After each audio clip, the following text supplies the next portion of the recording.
do have one opening on the board. Tonight we have a number of items on the agenda. First, however, before we get to the agenda, I'll turn it over to staff to give Zoom instructions.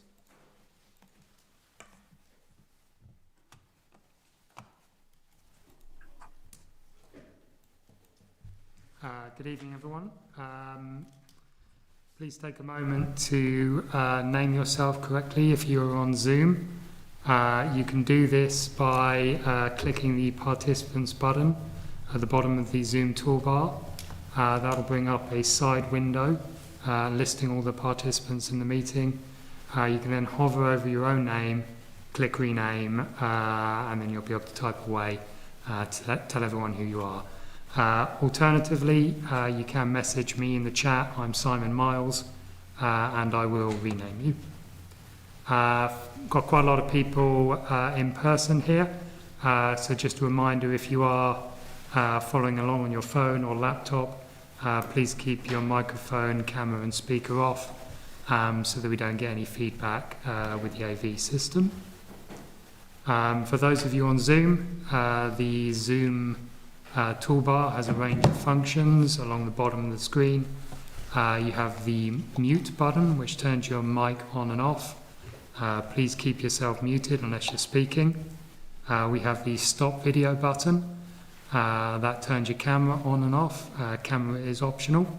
We have the chat button, which you can use to message me if you would like to speak or you're having technical problems. Please don't give any testimony on any of the items in the chat. When we do get to the public testimony portion, you can use the reactions button to raise your hand. If you click it, it will give you a menu. One of those is a waving hand, and we'll call on you at the time to speak your comments. And if you are on your telephone, you can use *9 to raise your hand and *6 to mute and unmute. We're going to be using screen share today so that everyone can see the same documents that we're looking at. We do recommend that you use side-by-side mode. This enables you to both look at the document and see the video of the person who's sharing. Normally Zoom will default to this, and if it doesn't, you can click the view options next to the green rectangle at the top of your screen, slide down and then click side by side. You can also click and drag that vertical slider there to adjust the size of the respective screens. And lastly, if you're on Zoom and you've got a bad internet connection, you can try a number of things. You can turn off your video, you can close browser tabs that you aren't using or other computer programs. Or as a last resort, you can use your telephone as a speaker. You do this by clicking the little up arrow next to the mute unmute button, clicking leave computer audio, and then dialing back into the meeting. Thank you, Simon. Okay, first on the agenda is the public forum portion.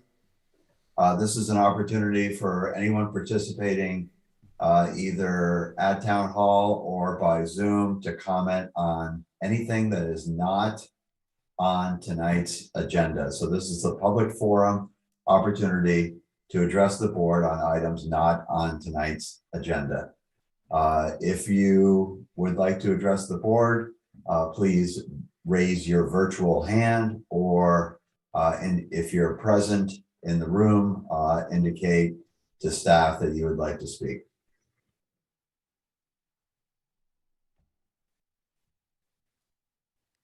We've got no raised hands here in the room or on Zoom. Okay, great. Okay, let's transition to the public hearing portion. We have 3 items on tonight's agenda: HP 22-05, which is a certificate of appropriateness for 7921 Williston Road. We also have DP 21-18, which is the Snyder Group. That's the Essex Alliance Church property redevelopment. And then we have DP 22-10, which is JC Properties LLC. That's for a 5,000 square foot office building, a new office building to be located at 478 Blair Park in the Business Park Zoning District. So first up is HP 22-05, which is a certificate of appropriateness. Staff goes first. Who is the Williston staff member who's reading this? That'll be me, and the applicant is in the room. Thank you. Go ahead, Emily.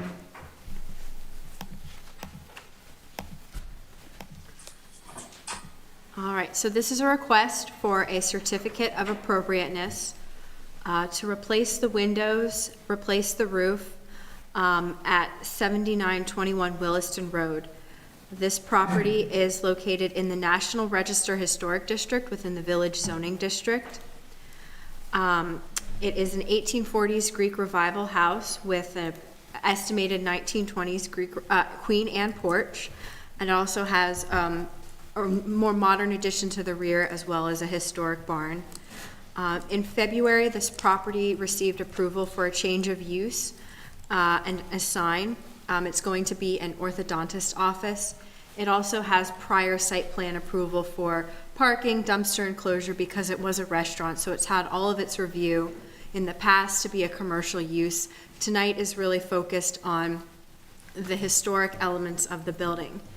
And tonight's focus is on the roof and the windows. The HAC made the recommendation to approve real or synthetic slate for the roof on the 1840s portion of the house. The roofs on the rear additions are not being considered tonight. They are all slate as well. But tonight's focus for the roof is just that main historic portion that faces the street. And the second element is looking at the windows in that historic portion of the home. The HAC recommended to allow the window replacement. And more information is needed in the future on the front door, the front porch, and some heat pumps that will come back to the DRB at a future date. The applicant did provide a rendering for the front porch. In essence, it's going to retain the Queen Anne look, but shrink in size and width so that the shutters can be restored on the building. Right now, that front porch covers the sides of the windows where you can't have the shutters. The Appendix H design guidelines are fairly vague, and they don't provide specific material standards. It says, do not obscure original materials, do not alter the shape of original openings like doors or windows, respect the original character and period of the building, structure, or landmark. Do not try to make it look historically older than it is, but do not try to modernize it either. I'll quickly go to some photos. So on the lower left is the existing house. That main portion of the roof is slate and what's being proposed to change. The porch is asphalt shingles. And you can see the upper photos are the rear barn slate roofs that are not being proposed to change. There are other alternatives that were considered, like asphalt shingles, standing seam metal. The HAC recommended real or synthetic slate. The chimney will remain as is on the property, the chimney on the eastern side. The HAC recommended allowing aluminum replacement windows with casings and 6/6 exterior mutton patterns. The upper windows will be casement for egress. They said that is acceptable, but they're preferred on the west side, which is the side that faces the old brick church, where they'd be minimally visible. Currently, the windows are 6/1 pattern. Some of them have wavy glass. They're wooden, true divided light windows, and they would be removed and replaced. The shutters, so many of the shutters are missing on the property. They're proposing to restore the shutters, and they would be a dark green to match the windows, the modern windows at the rear of the building. This photo shows those original windows where the shutter brackets are along the trim. The HAC recommended that the shutters stay on the window trim and not be located on the brick. And the front porch, tonight, it's not for the DRB to make a final decision. It will have to go back through the hack. This was the original concept that they proposed. And if I can find it, I can, the revision to the application for the front porch. Let me pull it up.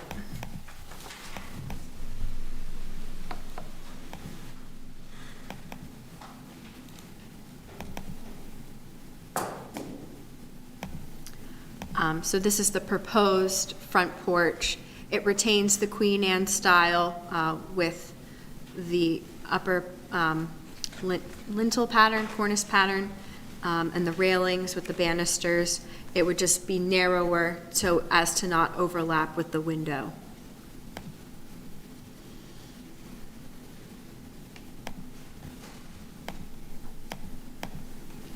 And then there's some elements like adding an entry canopy over the primary customer client entrance. So the orthodontist office will be entered from the rear. That's where the waiting room will be. The front door will not be used as part of the business operations. And then some other minor parts of the application, adding a screening lattice around the dumpster enclosure, and then some of the HVAC equipment on the side. Thank you. Okay, thank you, Emily. Emily, you and I had a conversation the other day about some forthcoming changes that are in the works in terms of defining historically appropriate materials and to make these discussions less vague. Could you please update everyone on what is in the works and what the objective is for that, please? Yeah, so the Planning Commission and the HAC, the Historic and Architectural Advisory Committee, are working on a bylaw revision for the Village Zoning District. Right now, we're in the public input phase of review. So if folks go to willistonvillagevt.us, there's a guided tour and survey questions. One element of this proposed bylaw revision is having a clearly defined list of materials. So this bylaw is not what the DRB would be administering tonight for this application, but in the future, it would provide more clarity and more guidance on when must slate be retained, when must windows be retained, and if they do change, what are the acceptable materials, as well as some more clarity on other site design for new buildings, new additions, to right size new structures to the village. So we're in the public input phase of review. Everybody in this room is welcome to participate, and we anticipate the Planning Commission to have hearings on that revision this fall, and maybe have adoption later this year.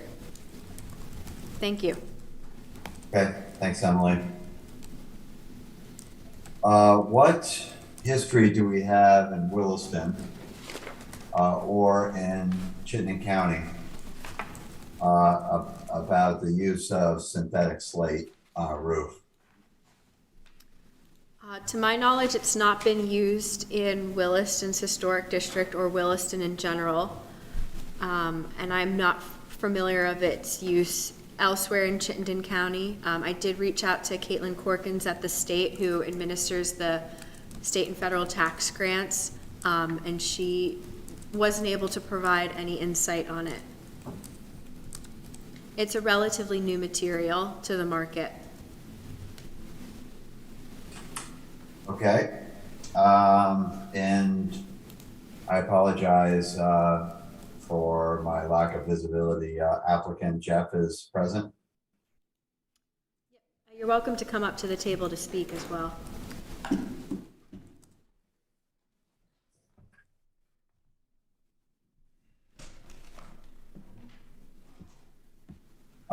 Welcome. If both of you would state your name and address for the record, please. Sure. My name is Jeff Blasius. My address, like my home address or office address? Business address. Business address. Our main office is located at 55 Santa Remo in South Burlington, Vermont. I'm Zach Labrizzi, and everything Jeff said.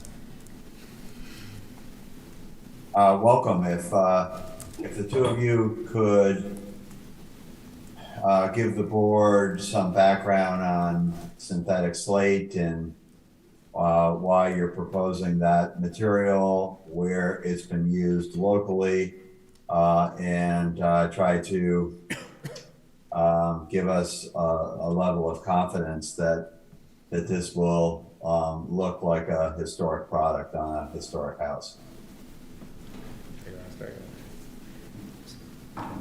I think I don't have a lot of examples off the top of my mind in terms of where synthetic slate has been used locally. I think the product has been around for about a decade. The real reason we're proposing, or we would like to use synthetic slate over regular slate, is just weight. You know, we are going to be taking off the underlayment of the roof and putting in new plywood and new ridgeline support and new truss system the best we can, but it still is, slate is extremely heavy, and even with our best efforts, I think we'll end up with a roof that is sagging 20 years from now if we're using a heavy product. You know, our preference actually would have been standing seam, but the hack didn't really, they really either wanted synthetic slate or regular slate. Mr. Hemmelgarn, do you have any experience with synthetic slate? Pete, just what I looked up online this afternoon, Yeah. It's a pro. which is consistent with what I've just heard here this evening. Okay. So no, I do not. And Okay, I thank can corroborate that the real slate is very heavy. As Yes. Yes, that's a given. 100 to 2,000 pounds, a square. Okay, DRB members, questions?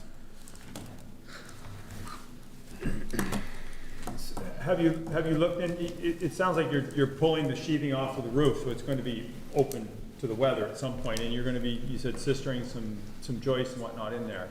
Is there a reason you wouldn't just put in adequate support with the new structure to support the real reason is so we don't have to, we don't want to touch any of the outside trim of the building, so everything we're sistering in is going to just be from the brick up to the new ridgeline support.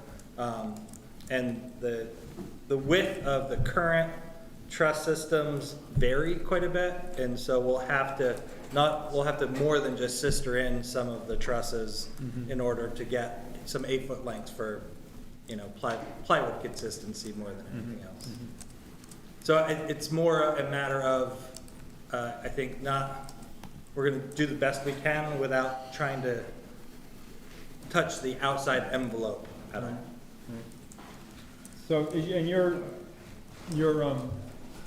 the report here seems to indicate that the synthetic slate is actually more expensive than the real slate. That was what we had come up with when we had found our estimates. But that was about 4 months ago, and everything obviously has changed as the world has changed. So last time when we met with one of the hack individuals, he also was a past builder, and he did some research, and he was supposed to get it to us, which we hadn't heard yet, but he thought it was a little less than traditional slate. Right. I mean, yeah, what I looked, I mean, again, I just looked on 1 or 2 sites this afternoon, and that was purported to be one of the advantages of the synthetic slate, is that it has a lower cost than slate. So I was surprised to see that. So. Right, and again, that was when we did our estimates, and it was probably 3 months ago when we reached out, and it probably took a month and a half to hear back from one person for an estimate, so it's not fully vetted yet. But from what I also understand is, from the road, it's, at least in talking to the synthetic slate people, it's nearly impossible to tell the difference between synthetic and regular slate. That's what they said. So you haven't seen a sample of it yet either, or anything? I mean, I saw a little sample of it, but not a full roof version of it. What's the lifespan on it? 50 plus years. And it's gonna end up being a hot roof in that area as well.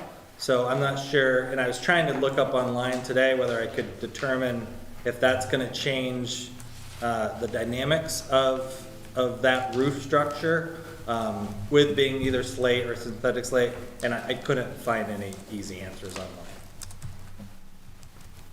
When you were getting your estimates, did they give you a rough idea how much the synthetic would weigh a square compared to slate square? Supposedly it's about 40% less a square. Thank you. And they also said that, because we asked if there was any way we'd be able to save the slate that was there, and, you know, the roofer that we did get in touch with, he said, chances are you'll be able to save about 20% of them. You know, he said most of them are gonna be brittle. As soon as you go to take the nails out, they'll end up breaking. Because that came up at the hack meeting as well. We don't know, because we haven't tried to take any up yet, but. Emily, did you attend the hack meeting? Yes, I did. What was the rationale to not use standing seam roof? So the rationale there was how prominent slate is on this structure. It's a single story with an attic level, and the roof faces the street. So it's a very prominent feature of this structure. And this, Thank you. this is just the front face, correct? Well, it'd be both. You're doing, okay, front and back face. Front and back need to be. Okay. Yeah. But just the main, the original Just main for building? now, just the main, yeah. I won't get into it, but yes, for now, that's all we're asking to be considered. I would concur, that's the right way to do this. I mean, you've got Yeah. multiple pieces of this building with different structural systems on each one, and you could use the same rationale and go through and come to a different conclusion on every piece of that building, I suspect. Other DRB members, questions?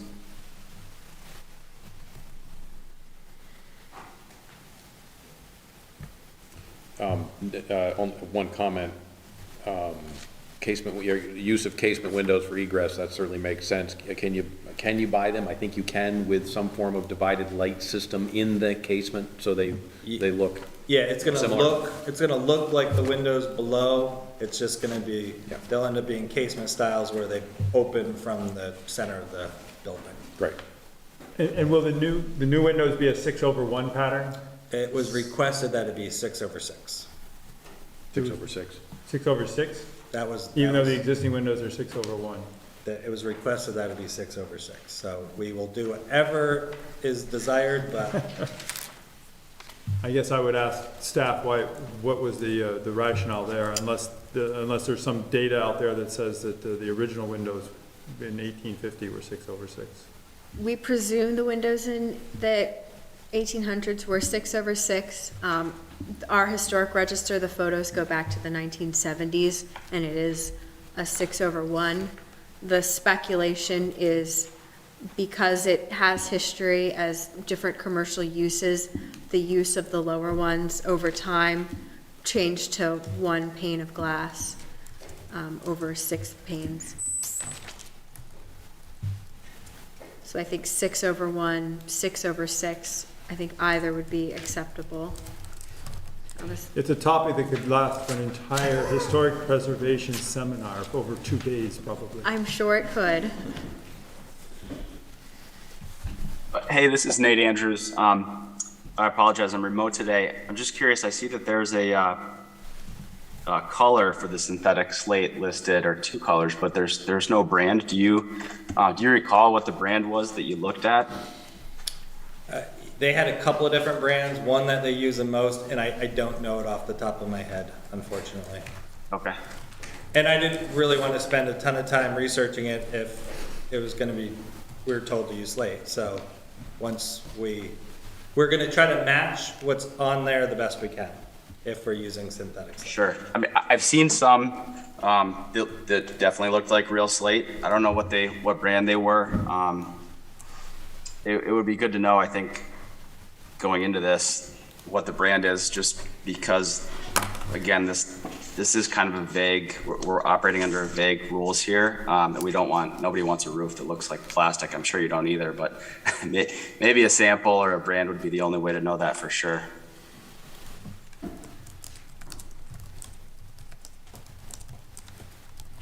Do you know if that is the original roof on there? Any idea? I don't know. Are the joists, the roof joists, are they square or round? They are square. They are square. Hand hewn, I assume? Hand hewn, yes. You gonna try and save any of them? I will sister in You're gonna sister in next to them? everything. So everything that's there is going to stay. We'll just add additional. We're not replacing any of those. But we are, the intent is because of the apartment, the shape of it is, I think we're gonna have to spray foam the whole roof. Like I said, and keep it as a hot roof versus a ventilated roof. Okay. Any other questions from DRB members? No. Okay, any questions from the public? If you're present, raise your hand.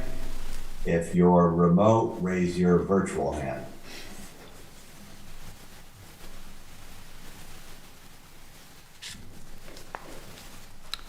No chats and no raised hands. Okay, thank you. Any last comments by DRB members or the applicant?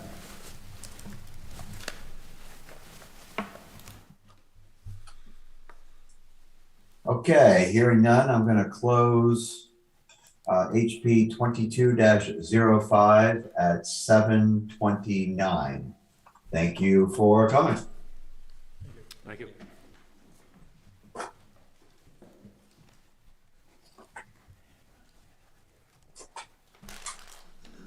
Okay, next up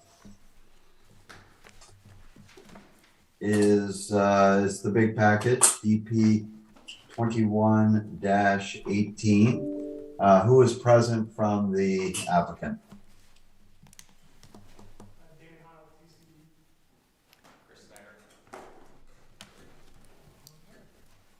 I didn't pick up on that.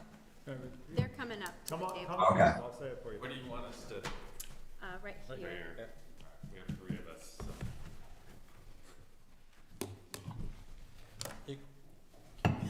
Chris Snyder with Snyder Homes. Dan Heil with Truebell Consulting Engineers. Thank you very much. Who's the Hold on. staff member? There was a third member of their team. Okay. You might recognize him. Andy Rose, Snyder Homes. Did you hear that? Okay, got it.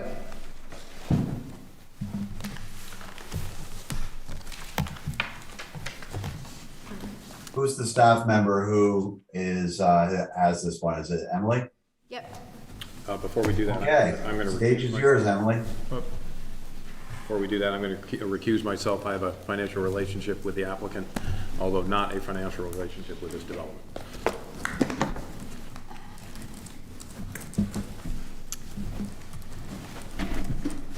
All right. So this is a request for a discretionary permit to construct Phase 1 of the annex.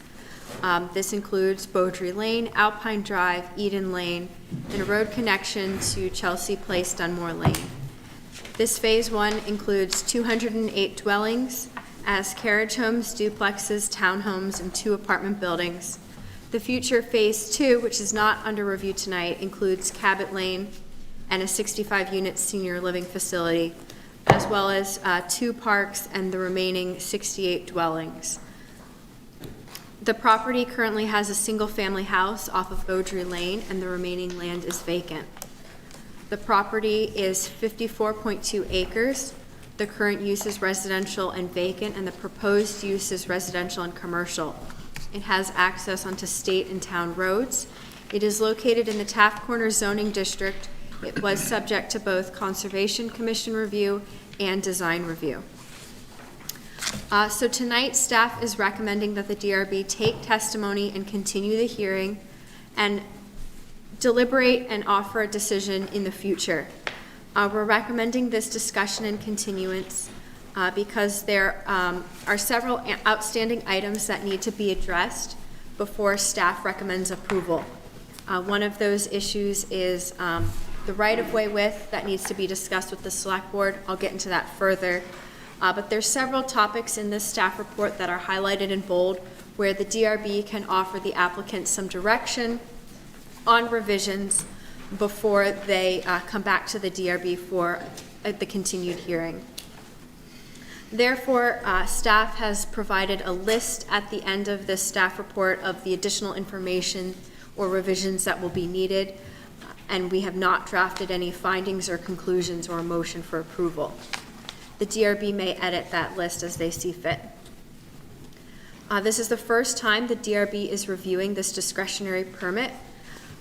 This began with pre-application review in September of 2021, and it received growth management allocation in March of this year, where it scored 54 points and was allocated 173.5 dwelling unit equivalents.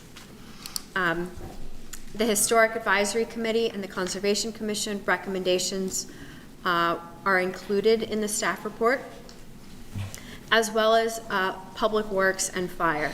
We note that some of the fire department comments may extend beyond the authority of the zoning bylaws, so they are included as recommendations. We will note that we had an interdepartmental review meeting on this application, and we decided to submit a joint statement to the Vermont Agency of Transportation regarding the curb cut access onto State Highway Route 2A. I'll get into that in more detail further on. 3 comment letters were received at the time of mail out, and I believe no additional letters were received to date. We've provided a separate memo to the DRB that provides the context and pathways for some of the topics that were brought up in those letters that the DRB has limited to no authority over, such as gated one-way or emergency access, traffic impact on state highways, regional transportation planning, and the town's winter sidewalk maintenance policy and traffic calming policy, which are both policies of the select board, not of the DRB to enforce. There are several pre-application recommendations, many of which have been met in this application, some which need further discussion and need to be shown at the revisions. For example, trash and recycling receptacles throughout the neighborhood, some more information about the landscaping plan. In terms of the Public Works comment memo, they did note that the right-of-way on Beaudry Ln needs to meet specifications, et cetera. I can go into these pre-app recommendations during this discussion if the DRB has more questions. I will note that a traffic study was required at pre-application and one was provided. So this is located in the Taft Corners zoning district, where the proposed use of residential and senior living are allowed uses. Compliance is anticipated with the dimensional standards, so there's no minimum lot size in this zoning district. Structures will generally be pulled to the street, and compliance is anticipated with the maximum height limit of 36 feet for the carriage homes, duplexes, and townhomes, and then the taller allowable height of 52 feet for apartment buildings that include structured parking below. No outdoor sales are proposed nor allowed in this district. In terms of development pattern, this is one major item for the DRB to discuss tonight. So the buildings are supposed to come to the sidewalk with the parking located to the side or rear. And building entrances should have a direct pedestrian connection to the sidewalk or path. The DRB should discuss the orientation of buildings A and B, where the main entrance is placed on the parking lot side. Similarly, with the Cabot Lane block, the building orientation and stormwater pond placement means the building short sides have a connection to the sidewalk, but the principal entrances are from the parking lot.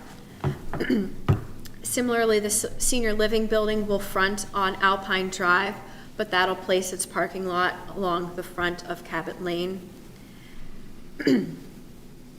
And that the sidewalk should wrap along Building A on Alpine Drive to the property line with VSCCU or all the way along the road right-of-way to Route 2A. Adirondack views, the application does not identify if Adirondack views are visible from the property, and if so, how they're used as a natural asset. So the revised application would need to demonstrate compliance.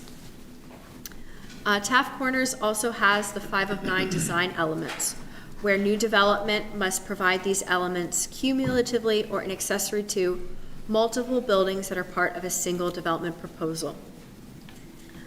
And some of these elements are related to the growth management score, particularly the urban park and neighborhood space standards correlate here.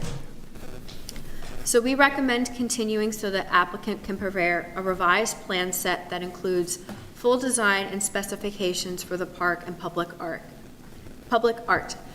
And the DRB should discuss the quality and quantity of park elements that are required for compliance with the 5 of 9 and growth management score. I've included a separate addendum to your staff report that compares and contrasts what was shown at pre-application, what was committed at growth management, and what's being proposed today. The applicant did provide on July 19th specifications for the Upland Park. This is the park that's bounded by wetland buffers and is located off the bike path. We're recommending design not only for that park, but the neighborhood park proposed at Beaudry Lane and Cabot Lane. And for public artwork, that revised submission includes a sundial, and the DRB must decide for public art if that sundial is proportionate in size and scale to this development, which is about 55 acres with over 250 homes and senior living units. This image shows the pre-application concept sketch and the discretionary permit concept sketch.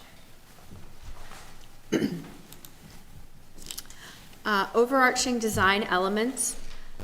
This has relationships to multiple bylaw chapters.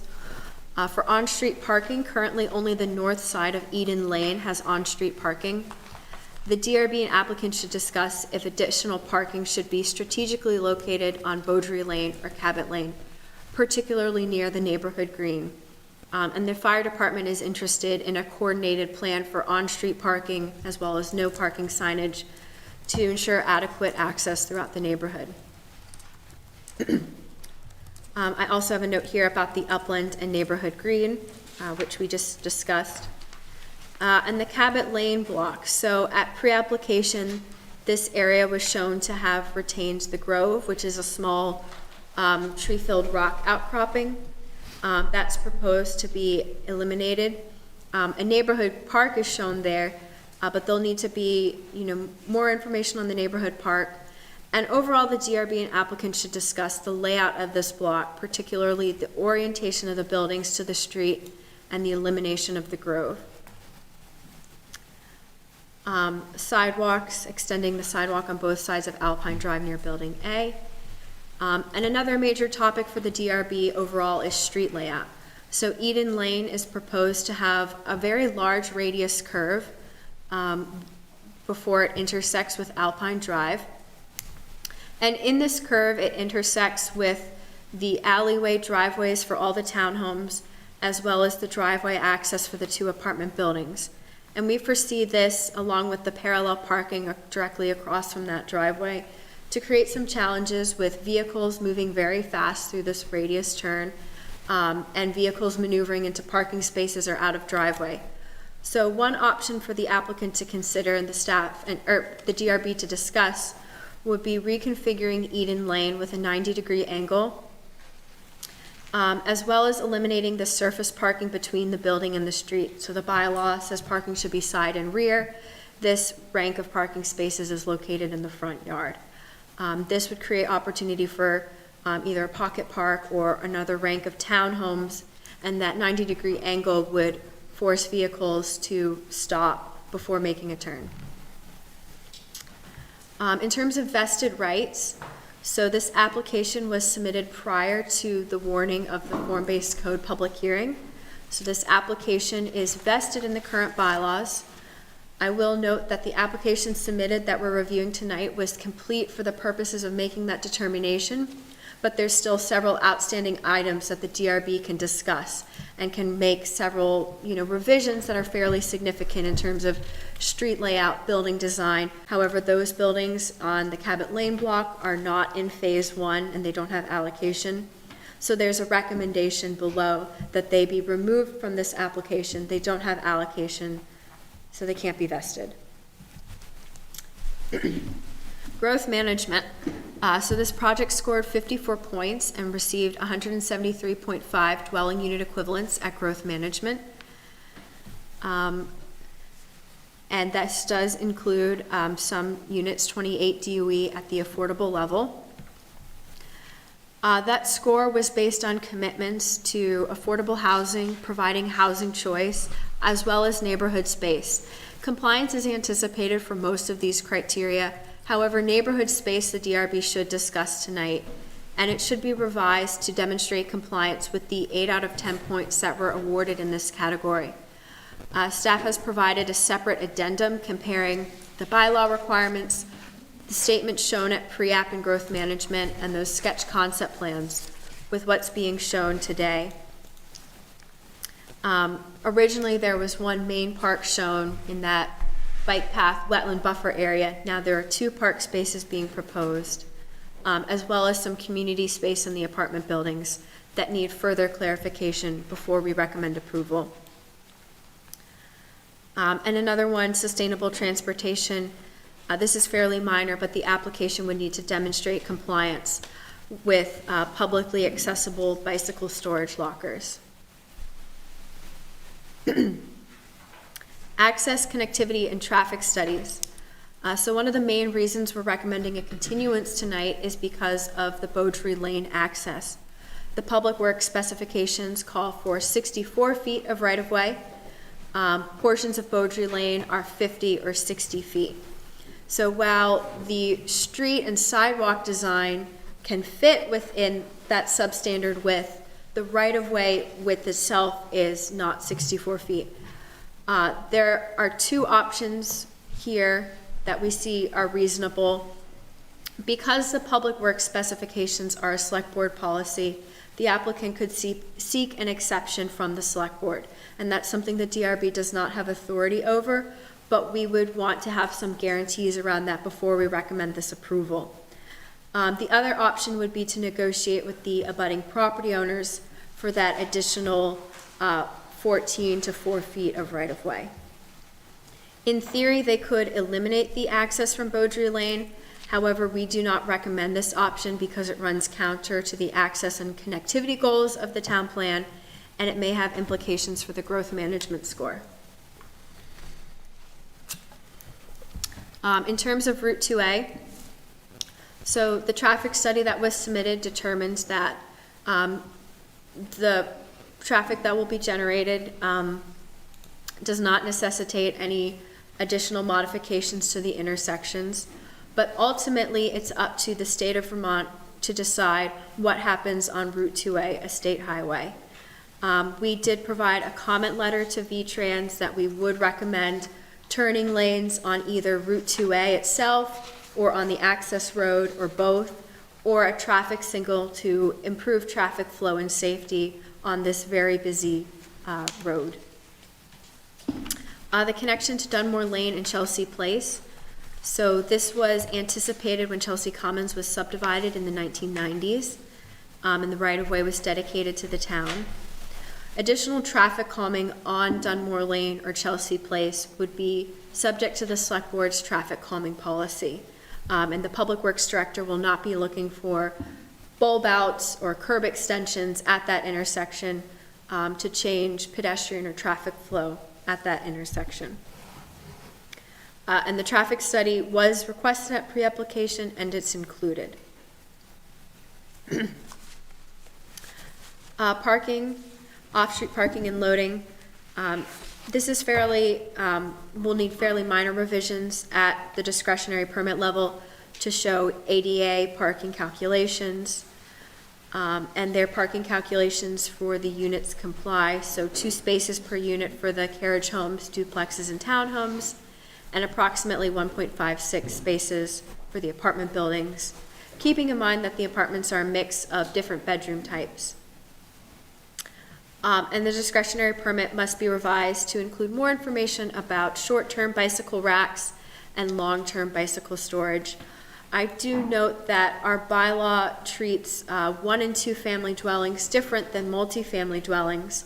However, the townhomes and those 12-plex buildings are kind of in the middle. So they'll have private garages where homeowners could park their bikes, and they wouldn't need a separate long-term parking space in the same way that an apartment building would, where there's more communal space and smaller units. But overall compliance is anticipated for residential parking. On-site infrastructure. So this property is served by municipal water and sewer. The Public Works Department is in charge of making sure that those connections are adequate to their specifications.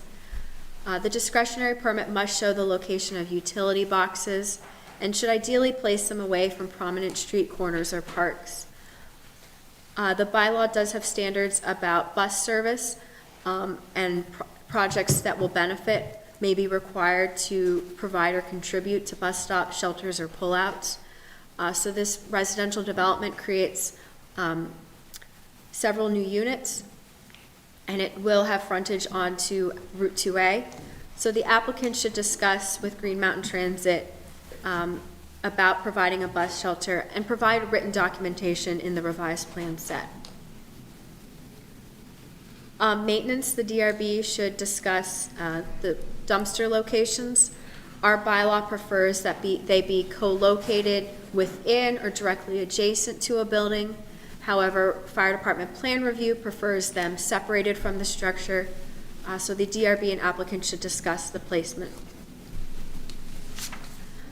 For compatibility, potential hazards and nuisances, utility installations, mechanical equipment must be screened from view. The discretionary permit must be revised to demonstrate compliance with the standard, particularly the screening of rooftop mechanical on the pitched roof and flat roof structures. Density, transfer of development rights, complies as proposed with the density of 7.5 dwelling unit equivalents per acre. No transfer of development rights is proposed. The density analysis does leave about 7 dwelling unit equivalents unclaimed. Design review. So the HAC reviewed this on July 5th and 19th. They were generally unsatisfied with the quality and quantity of park space and amenities. They recognized that some recommendations were struck by the DRB at pre-app, but several of others were not addressed by the applicant, particularly the variety of architectural styles provided. The HAC did prefer shared driveways and side-facing garages for the carriage homes.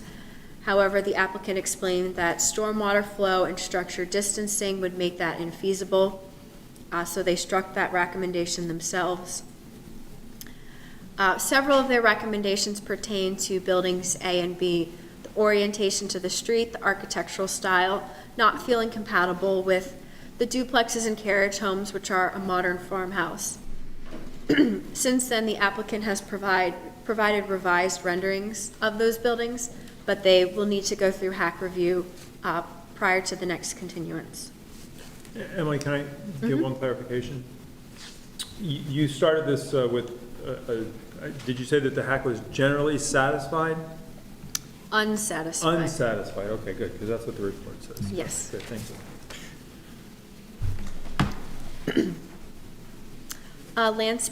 Landscaping compliance is anticipated here. The landscaping chapter looks at landscaping around the exterior property boundaries. So while their plan does include internal landscaping around the new buildings and street trees along the streets, this section focused primarily on abutting properties. I call attention to 2 locations. Chelsea Commons, their landscaping plan does note that several of the existing cedars either straddle the property line or are on the Essex Lions Church property. They're proposing to retain those existing trees and then supplement with the required buffer. Where the property abuts Half Moon Circle and Finney Crossing, the landscaping plan doesn't identify what's existing. Aerial imagery does show that there are some existing stands of trees, and we would like to see this revised to show how existing vegetation will be retained and supplemented along that property boundary. Street trees compliance is anticipated, so along new and existing roads, trees are required at a spacing of 40 feet. Where several trees are provided, there needs to be a species diversity, so not planting too many of one particular type of tree. Compliance needs to be demonstrated there. Conservation areas. This property is within the mapped significant wildlife habitat area. The habitat disturbance assessment concluded that it will result in a moderate adverse long-term impact, but it states that the impact is not undue and that there are no recommendations for mitigation here. Primarily, that wildlife habitat corridor is along the tree line and overlaps with the Allen Brook wetland buffer. There are other conservation areas in the bylaw that are not on this property, like unique natural communities, rare species, scenic viewshed. Watershed health. So there needs to be a functional assessment of the Class 3 wetlands. I believe that has been submitted, but it still needs to go through the Conservation Commission review. And we are also requesting that the applicant provide documentation that the multi-use path and upland park, where adjacent to the wetland and wetland buffers, is permissible by Vermont Department of Environmental Conservation. So locally, we protect wetlands and wetland buffers. The state has its own authority as well, and we would like some guarantees if there's going to be this park space that's providing a lot of amenities, and it's going to be near the wetlands, that the state's not going to say no to that park space. Stormwater ponds and gravel wetlands need to be identified on all pages of the plan set. There was discussion at the HAC review that the land to the west of the senior living building, which is in phase 2, it was referred to as usable open space. However, other plans show it as a gravel wetland for stormwater. And the Conservation Commission recommendations are listed here. Outdoor lighting compliance is anticipated. The plan must be revised to provide additional metrics about overall output, security lighting, parking lot timing, etc. Lastly, signs and public art. Temporary construction signs and a permanent neighborhood sign can be approved administratively. Larger or more numerous signs need a master sign plan. And impact fees. School, recreation, and transportation impact fees are paid on a per unit basis at the time of administrative permit. What follows is the list of outstanding items that need to be addressed, some of which the DRB must edit tonight, and others the DRB has discretion to edit. Thank you.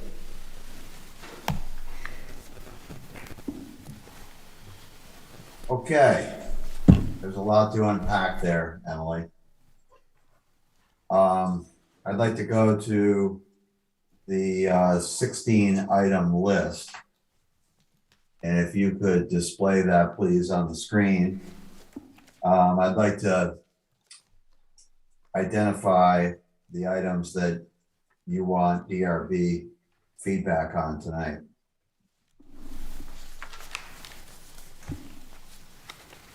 Is it all of the bold items for A, 5, 12, A, B, and C? Is that the extent of the list?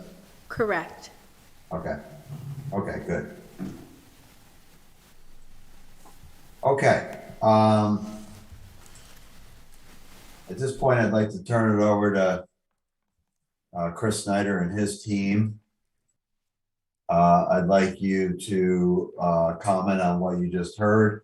I'd also like your feedback on when you think you would be ready Staff has proposed either September 13th or 27th for the continuance of this application.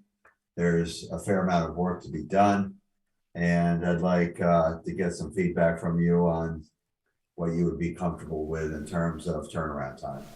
So with that, Chris, the floor is yours. Thank you very much. Thank you all very much for your time this evening and for the time that staff has already committed in participating in the review of our current application before the DRB. To answer your first question of the night is, in terms of the continuance, most of the items are in process or being in process. We realize that there is depending upon the DRB's perspective, timing to the select board is going to be the issue or the question that we have. But I would say that our preference would be the September 13th, if not earlier in August, in terms of a continuance to answer some of the items. But assuming that vacations and summer time, the September 13th would be our preference for a continuance. First off, I think it's important to note that, what we are submitting and what we're reviewing today is a proposed neighborhood of which the parcel was previously approved in 2 different iterations in the 90s and also in 2010, 2011, 2012, previously permitted for an approximately 100,000 square foot church, along with 550 parking spaces and dwelling units, and that it should just be noted that there was previous approvals for the overall property. And, we, as clarification, just so that I know we have many of our homeowners from our neighboring community, Finney Crossing and Chelsea Commons, we're not participating in this until 2 years ago. So this was not something that we knew about, not a project that was on our horizon, but it was something that came up after the fact of us basically completing all the homes at Finney Crossing. We have proposed a overall project layout as described on the in our application. However, what we really are reviewing is the phase 1 specific information. In phase 1, and I don't know, Emily, if you can pull up on the screen the phasing plan, because I think it's important to show sort of what that piece is in terms of this property.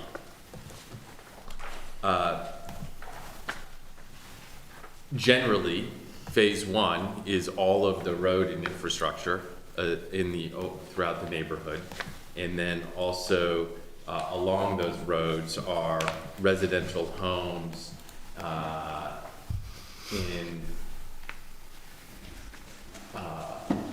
basically it's in the south portion of the property, the eastern portion, and the northern leg of Beaudry Lane. The interior portion is being considered under phase 2 because of the way that the growth allocations were laid out for the overall property. So as Emily noted, right where her scroll is, Cabot Drive and the 12-unit town or condominium buildings would be within that phase 2. So what we are talking about is phase 1, which is the 2 apartment buildings on the southern portion of the property, the duplexes and townhomes that abut Chelsea Place, and then the carriage homes that abut Finney Crossing and the Allen Brook open space area. I think it's also important to note that one of the really important components that I've held to and made sure that we were sticking to is that the types of homes that are being constructed in adjacencies to existing homes are the same type of home. We're not generally, there's duplexes backing up to triplexes or fourplexes. There's carriage homes abutting carriage homes, and that was very responsive and something that I felt very strongly about all throughout the design process, and one of the reasons why we wanted to ensure that we were following the current bylaws is making sure that we were matching those pieces there as well. The overall project does have 276 residential units, 65 senior independent living apartments, and phase one has 208 homes, which is equal to 173.5 dwelling unit equivalents. That's because of how the one bedroom and studio units get counted through the growth management process. Within this first phase, we do have carriage homes, duplexes, rear loaded townhomes, and apartment buildings. Let's see here. In phase two, I'm not really going to talk about phase two much tonight, but in phase two there is that's what their senior living building along with 12 unit multifamily flats are located, and then a 32 unit rear loaded townhomes on the south side of Beaudry Ln. We have made, as staff noted in their review, we've made some changes from pre-application as we have gathered more specific data for this application. One, and kind of the most important component, is that the stormwater system has been completely designed for the property. And what changed is that the size of the storm system has grown to meet a higher standard, a 100-year storm standard in terms of the gravel wetland. What that does is it really expands the capacity of the stormwater systems throughout the property. We have located the public park, which is in phase one, and as Emily noted on our original application, we did not include the public park as part of this. During the HAC and Conservation Commission meetings, we did make a commitment that we did want to include that, and so part of the continuance is for us to be able to provide the plans associated with the park, which we have since done, and that does need to be reviewed by the HAC and the Conservation Commission, but there are details associated with the public park. That whole area associated with the bike path or recreational path through the upland and the wetland buffer has been modified quite a bit, and that is based upon our discussions about whether or not the state of Vermont was going to approve the impacts associated with the proposed modification or proposed recreational path that we originally had. And I think we became a little bit more realistic and said we have to limit our impact in those areas. And so there is much less impact to the wetland and open space than what was originally proposed. The other component is about the recreational path was that some members of the HAC and maybe I think it was the HAC were concerned and during some of the other meetings about having more of a direct access through the neighborhood rather than a winding access. And although the path is still undulates a bit, it's not as, it's a bit more direct. But what we are trying to do is follow some of those buffer and wetland impact areas so that we reduce those. We did relocate the senior housing building, and we felt that it was more appropriate to have it closer to Alpine Drive in terms of access and egress in and out of the property. We felt that was important to do, and it also reduced the impacts within the buffer area when it was on the northern portion of the property. We did relocate several of the homes that were on the northern side of Beaudry Ln into the middle core, and what we basically have done is the central block, which is going to be considered within phase 2. Instead of having spread out carriage homes and duplexes, what we have done is created 3 12-unit buildings. Now, that has created 2 spaces, one which is a gravel wetland on the northern portion, and also a neighborhood green or park on the southern portion of the property as well.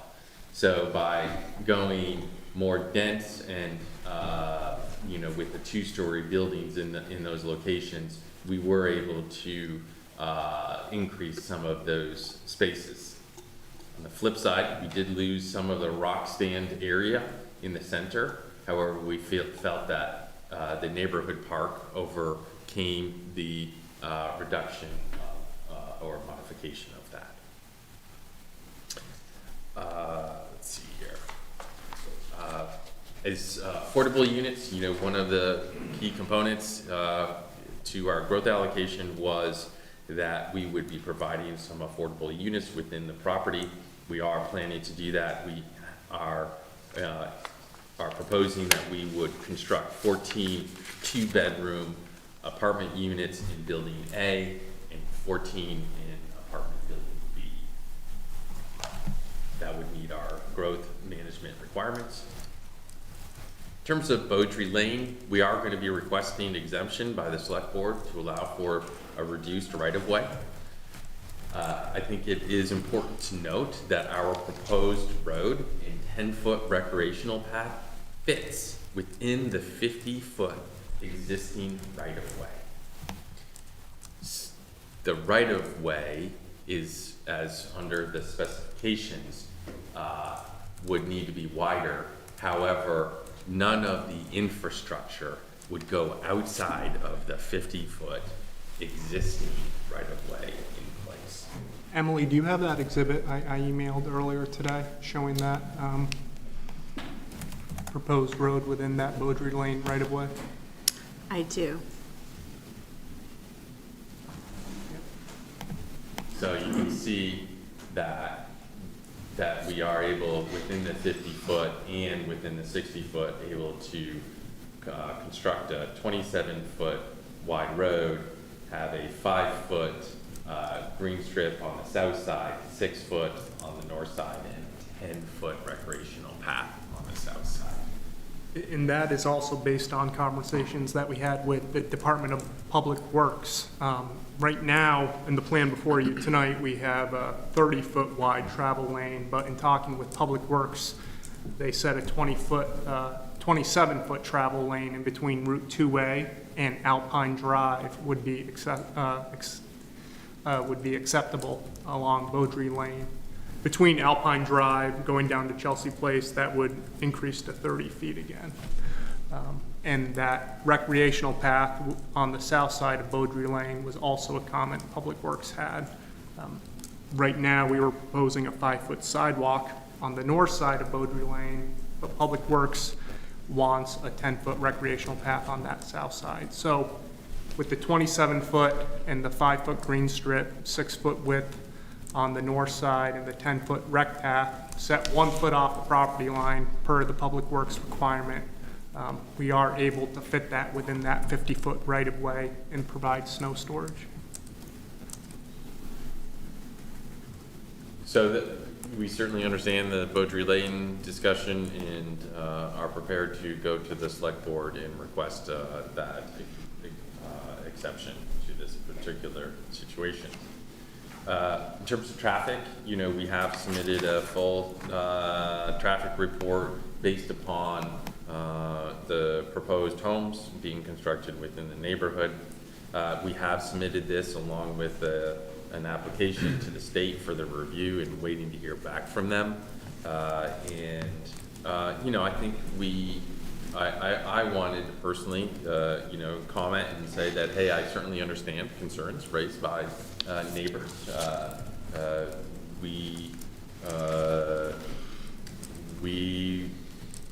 If there's things that we can do to address their concerns, then we're certainly willing to have those discussions, but that we do need to follow the town's rules and regulations and the state as to how traffic is perceived or addressed through their different components.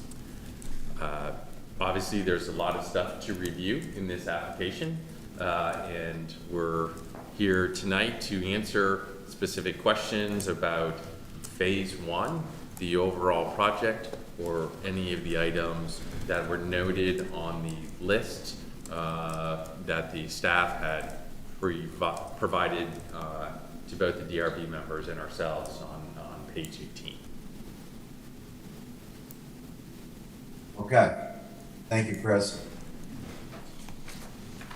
Okay, what I'd like to do next is go through the items that staff has identified where they want DRB input and chip away at those items. And Emily, if you could display that on the screen, please. Let's start with item 4A. And if you could, you being Emily, if you could just provide a little background on the specifics of the guidance that you're looking for from the DRB, please. So in the separate attachment, I've compared what was shown at pre-application. So they call it a park activity center with a small community picnic pavilion, grilling areas, fireplace sitting area, hammocks, age-appropriate play areas, and other activity spaces, as well as the grove, which is that tree rock outcropping. That was what was described at pre-application. At growth management, they discussed a small common space in the lobby of each apartment buildings, a neighborhood park near the senior living building. The park will include walking paths, play structure, benches, and some picnic tables. And what's proposed now in this plan is a 12 by 20 pavilion with a couple picnic tables and a few benches, and the little sundial garden. I estimate the park around it, or the plaza around the sundial, to be about 113 square feet, as well as not seeing the specifications for playgrounds or tot lots that were discussed at pre-application. There was also the townhome muse, which was a stormwater walking path feature that was eliminated as a pre-app recommendation, but was thought of as part of the overall park and amenity space. The image here on the left shows that even at pre-app, some of the park areas and playgrounds and activity spaces were within the wetland buffer, which then would not have been approvable. Though the space has shrunk, the amenities have also changed, and a discussion of how the neighborhood park, how this park can be designed to uphold that growth management score, which was 8 out of 10 points, for providing neighborhood space that is easily accessible and useful to inhabitants. Points are based on size, diversity of functions, and other characteristics, such as a meeting room, fitness center, daycare center, or other neighborhood space acceptable to the DRB. The intent is to encourage the creation of places for recreational and civic activities that foster neighborliness but need not be maintained by the town. And that is the growth management criteria. The Taft Corners 5 of 9 for urban park states that it be visible and accessible to the public so that it complements proposed uses. A picnic table for an employee lunch break is not an urban park.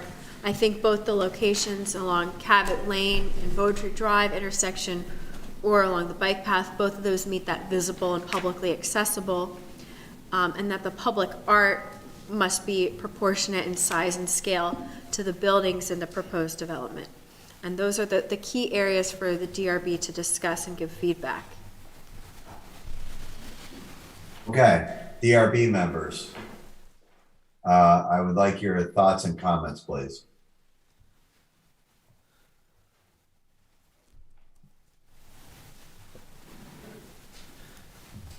Well, I think we do need more detail on the parks so that we don't run into issues that we did in the past. Even though they're in phase 2, I would like to see the detail on the parks, so sizing of them and stuff that will be in them and stuff like that too.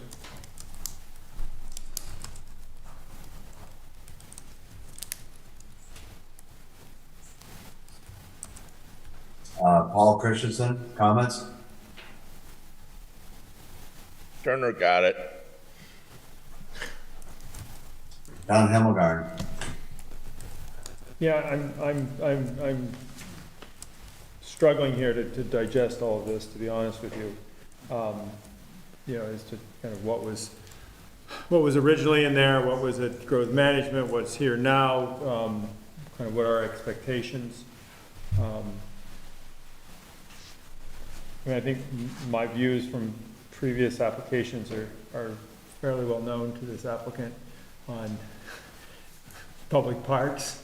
You know, I think that it's important to think about who's using these parks and how you appeal to them and to create an active zone in there. You know, again, if it's surrounded by senior living folks, you don't want well, maybe it does make sense to put in a toddler playground there because the grandchildren may be visiting. So, you know, I think it's really important to me that these amenities are intentional and well designed. I'm still struggling with the loss of the grove. I mean, I remember, to the extent that my memory is any good, that, you know, at pre-application whatnot, we talked about that, and that seemed to be a feature that was being featured. And so now it seems less important. So I guess I'd like a little more explanation of why we're not trying to keep that. It appears that, I mean, I do know that there's been discussion in town about how important green spaces are to the community, and if we have a chance to preserve an important one, you know, so either it's important and we should keep it, or it never was, and so it doesn't really matter. So I'm not sure how we got there. My sense is that the stormwater requirements grew, and I'm sensitive to that. I appreciate kind of what's going on there. And that probably has started to limit kind of where open spaces can be and where buildings can be. But, you know, I guess I'd like a little bit of explanation on why that grove is no longer as important as it was. Would you like me to answer that now? Yes, please. Okay. So I think that central block or area has been modified probably the most of the overall property from our pre-applications and growth management discussions. And I think yes, the gravel wetland, the square footage of the actual gravel wetlands has grown by... Probably by 25%, 30% compared to pre-app. So substantially grown. So what that did is it sort of forced us to sort of rethink some of those areas and how to incorporate those. Now these are also gravel, although they show as blue water, but they aren't blue water anymore. They're not. I was going to make that point here in a moment. Yes, but like nobody really understands that these gravel wetlands really, you don't see water anymore. Right. And we have some that are currently in use in another property, and I never see water in the gravel wetland anymore. So I think they grow grass, but they are a substantial, they kind of look like open space. People are using them like open space. They're walking on them and playing on them, like, but they're gravel on them. So I think that's one piece in terms of the overall scope and what's happened. The other piece is we have to think about that we did not get growth management for the overall property. And because of that, phase 2 is going to be considered under form-based code. In most, we've requested that it not be put within form-based code, but realistically, I think that, you know, it's a 50-50 chance that this is going to get considered under form-based code. With that, we now have to create alleys in terms of roadways and how you access these homes. And so you'll notice that the homes along Beaudry and this interior block and, you know, the senior housing is all like they're alleys in anticipation of form-based, having to rely on form-based code. So we were speculating when we were designing this that that's what was potentially going to happen. And to maintain the density, even though we lost 7 units from the original application, what we wanted to do was try to maintain density. And so what we've done is change the product mix to a different product mix that type of homes, but it shrunk the footprints of those homes, but we have to think about the alley. And so by doing what we've proposed, we've done that, but yet we also created this neighborhood green or neighborhood park area on the south end, which, although the Grove was really great, and I still like the Grove idea, but this park is actually going to be more usable than the Grove is. And so I guess that's would we consider it important? Yeah, it was during those discussions, and we certainly wanted to try to keep it, but in this case, considering the 2 substantial changes that are going on, it really does affect how we responded to the design within that block. Did that answer your question? It helps, yes. I'm not sure there's a real answer, or No. I'm not sure there was a real question there either. Yeah. But it was a comment, and I think it helps to understand the context of Yeah. what we're looking at. Nate, do you have any comments, questions?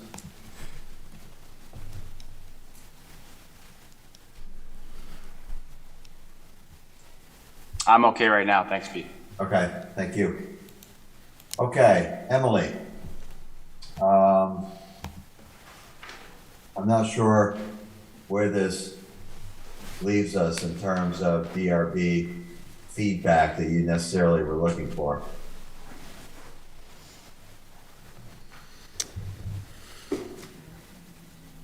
I guess we'll have to see what the applicant shows in the revision for the neighborhood park and the park design. The DRB, either now or in deliberations, could fill out 4A with some direction.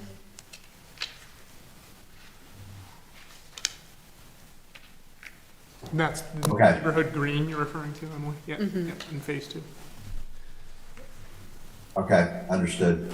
Item 5, public art.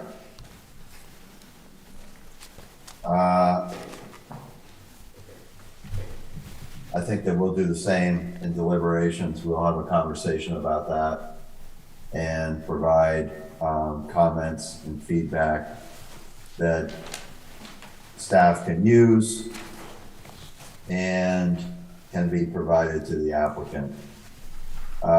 Pete, I do have a question on that, if I might. Okay.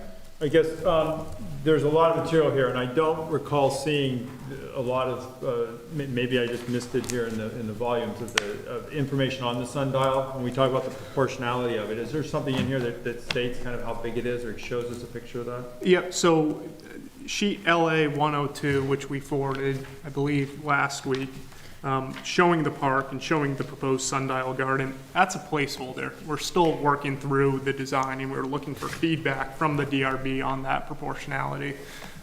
We've looked at a couple different options, whether that's a structure or whether it's just at grade, ground level.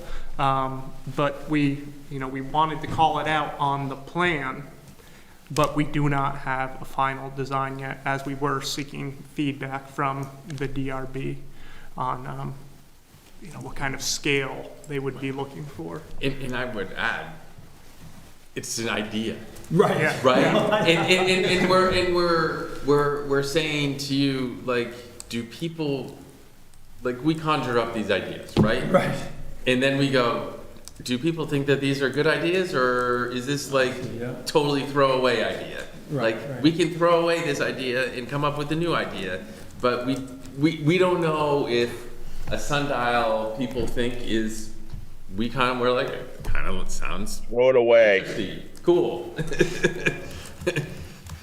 I mean, I think, you probably won't be surprised when you say this, I think it depends on kind of what else is in the park and what's next to it, and what are the kids gonna do that wander over from one activity or one area, and are they gonna be there? I mean, I think, or if it's giant and huge, it becomes the focal point for this park, and it's kind of what everyone sits around the periphery and looks at and says, yeah, that's really cool, we've got the state's biggest sundial here.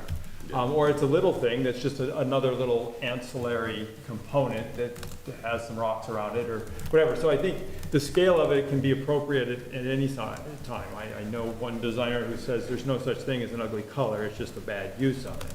Yeah. So I think a sundial can be a fine piece there, but what else is there? How does it relate to the other items? It really gets down to then what Emily was talking about, of having kind of a comprehensive plan of what's there. Yeah. And our intent with this park in the upland area was more for passive recreational use, where people can come, have a picnic, throw a frisbee around in the field, kick the soccer ball. It is taking up that upland area around the 50-foot wetland buffer. We are proposing a split rail fence along that buffer with seating around the perimeter, so people could watch Right. their kids having fun in the field. And we thought the sundial kind of fits with that passive recreational use, where maybe the neighborhood green could have other amenities. I mean, I appreciate what you're saying here, because I think that's an important thing, is to first kind of state to us what the intent is, what you're trying to achieve. We can then comment on that, whether we think that's appropriate or not. Yeah. And then secondly, we can start to comment on whether what you're showing us actually achieves what you said you were trying to. And I think that at that point, it becomes a lot easier for us, I think, to give feedback. And I think it's also important to note that, this proposed open space park area is also directly connected to the public recreational path, where people from all neighborhoods are gonna be coming through. So it is really more of a real public area, because there's no residences around it. Right. It's full on, and so I think of those types of spaces slightly different than a neighborhood green. Yes, I think that's right. And I was gonna mention, a couple other things here, is that I like this path going through the wetlands. I think it's really important, as Emily asked, to make sure that the state is good with that, because I'd hate for us to kind of get very enthusiastic about this design only to find out later that it's not gonna be there, and the whole thing kind of dries up and withers and goes away. But I think you're correct in that that path, I mean, this park is also that path. That path is part of this, because it's part of the experience, not just between the yellow lines there, but it's from where you cross the last street till you get to the next one. That's really experience. This is a resting spot. This is a node within that green space, which I think is going to be important to everybody in town. They're not going to perceive those yellow lines as they're riding by on their bikes or pushing their baby carriage. But it is going to be important that there's a spot there that you get to the middle of the green space and you can stop. And there's some activities that go on there, and it may be entirely appropriate there, in this case, that there are some more passive activities. or a mix and whatnot. So I think that's how I'd like to look at this. And then now you've got a second spot on this site. This is starting to sound a lot like a pre-op, but there's a second site on that site where it is much more kind of a suburban type of space, where you've got a lot more units around there. It is a neighborhood type of space, and what kind of activities are appropriate there as compared to the other one. And I think right off, having two different ones on the site is a good thing. Having two of the same thing in two different contexts is a little odd and probably inappropriate. But so I think that here's a chance to really kind of get more diversity on these spaces. So I don't have a problem with the bike path where it is and how it's located. I like the curves. I think it's better than having a straight path. And I think dividing these up into a couple spots is good. I'd hate for form-based code to be the one that kind of dictates that third building be the one that has to get shoved away from the road instead of up along the street because we need an alleyway on there. I think that's a little, I'm not sure, we can talk about that all later, but that's what I was hearing here. Because in some ways, I'd like that green to be in between all of those, so that they get access out the back. Instead, they have access to the parking lot. So it can still be fine on the corner, but it's nice to get those parks maybe a little bit away from where the traffic's gonna be. And I appreciate the traffic study and whatnot. The fact is, there's a lot of houses here, so there's gonna be plenty of cars. And kids run out in the street. So, on the other hand, I don't know what the age distribution of people living here are gonna be.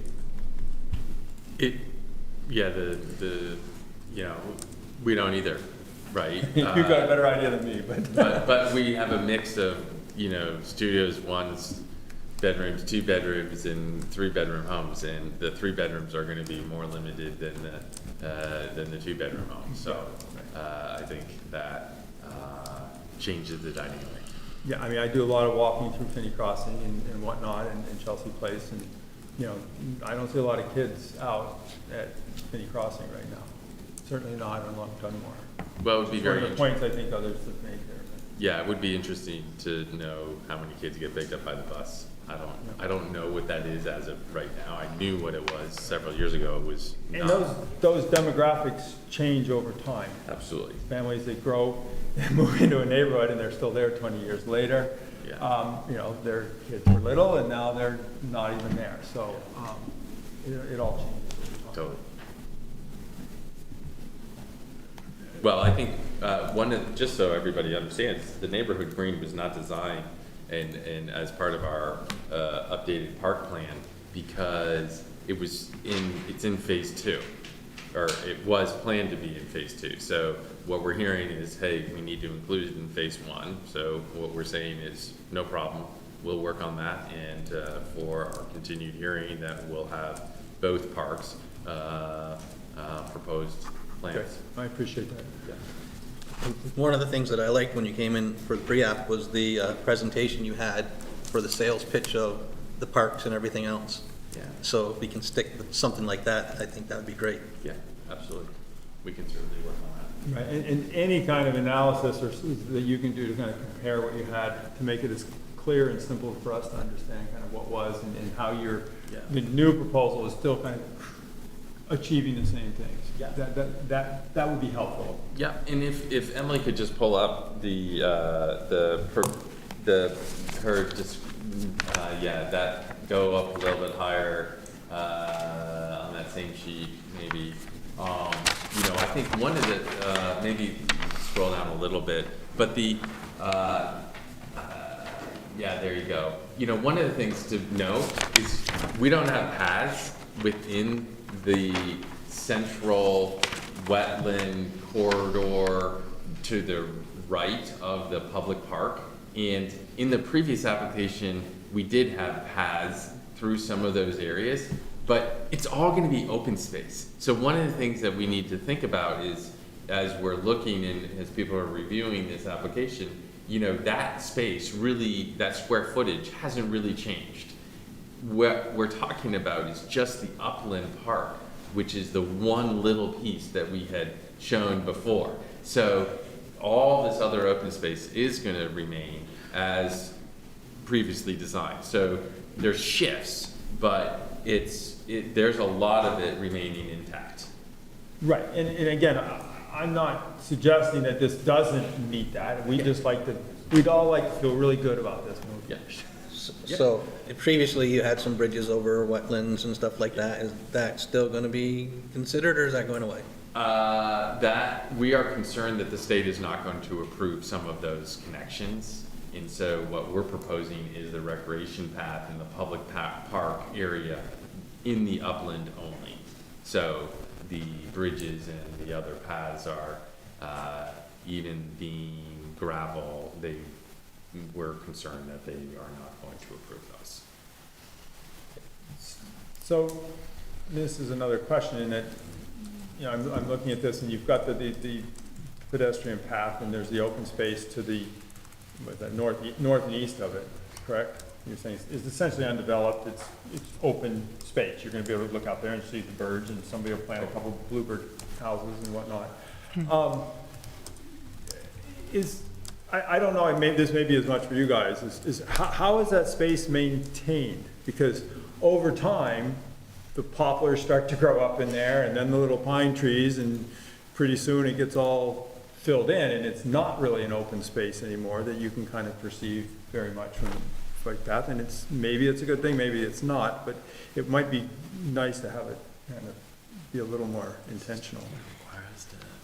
And I refer you to some of the open space I see at, say, Brennan Woods, that I see every day in my house. Right, so our bylaw prohibits like mowing in watershed protection buffers, which would include this 50-foot wetland buffer. So those trees and whatnot will grow up naturally, and it'll change over time as nature takes its course. Yep. The living landscape. Turn into a swamp. And that would be most likely a condition of the wetlands permit, Yeah. too, the state wetlands permit. Okay.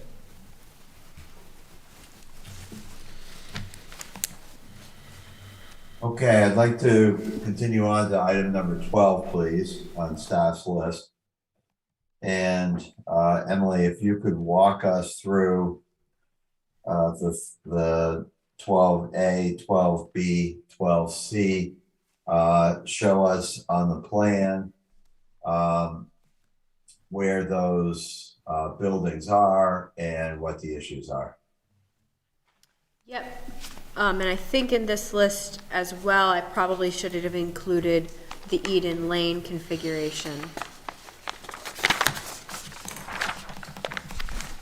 Which will change, Right. the proposed Eden Lane configuration will change a little bit of the connection to the A and B.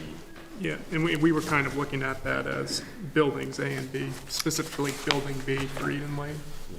Right, so the image on the left shows the two apartment buildings running along the north side is Alpine Drive, and then you have Eden Lane along here.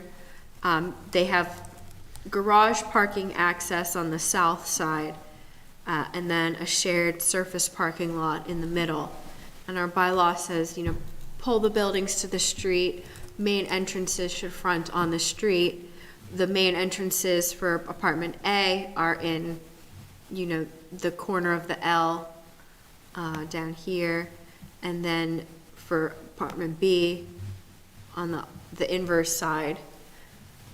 And this configuration places, you know, a rank of parking in the front yard, which is not permitted.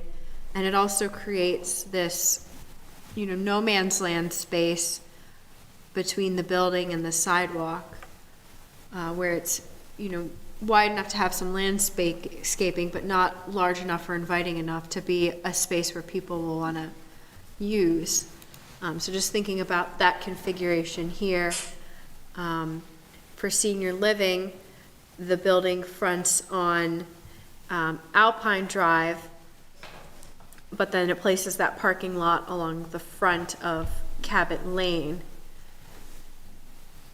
And though this is, you know, the approval for phase 1, it is important to think about phase 2 and how it'll relate to the overall street connectivity.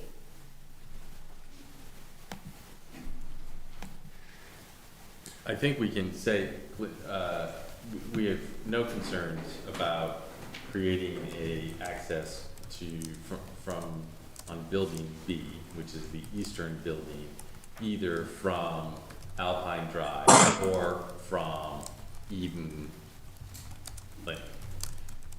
We can do that, no problem. And it's, I guess the question is, do you want it on one or the other? And it probably depends upon how the road functions along Eden. In the proposed staff comment, if it's squared off, I would say I'd prefer to see it on Eden more because of how the straight road section is. Right, and our standard doesn't preclude having an access from the parking lot, just that there be one on the street. So if it was on Eden, those two could probably have a corridor in the middle.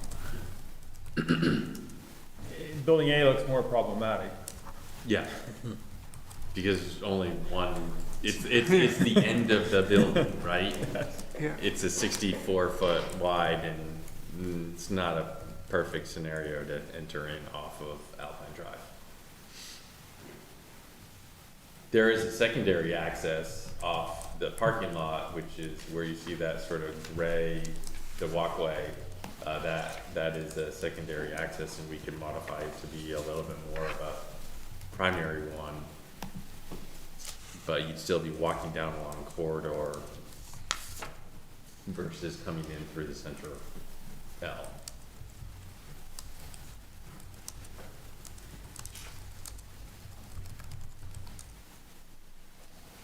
I guess my first comment is that you've got two streets and two buildings. I can't solve it sitting here with the drawing in my head, but, you know, is there another configuration of those buildings in that block of space that will allow you to put kind of more building along the street and less of it kind of back into the back depths of the site? On the other hand, is the purpose to have the building along the street, is to have all the building facing a street, or is it having all the street have a building? If you understand what I'm saying.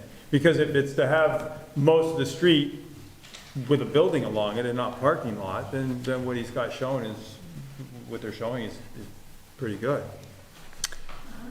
How will development be made more pedestrian friendly? This is the standard for this zoning district.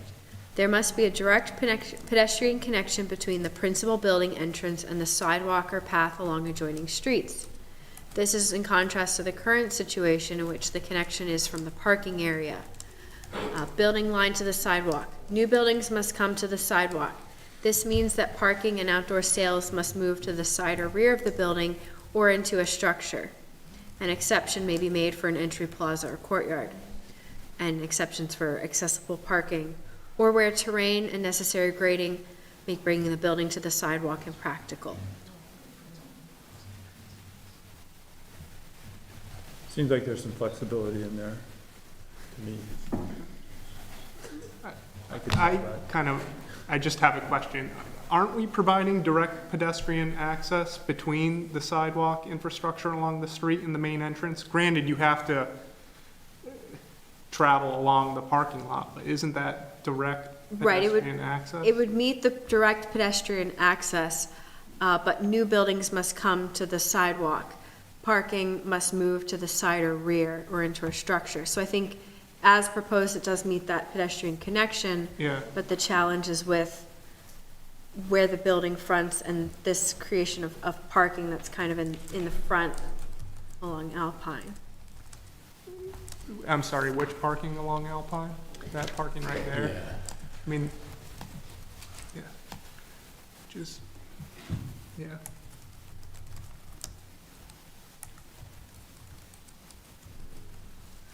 Well, I think the change of Eden Lane will necessitate some modifications to access into the parking area And the other piece is we do have to have 2 access points.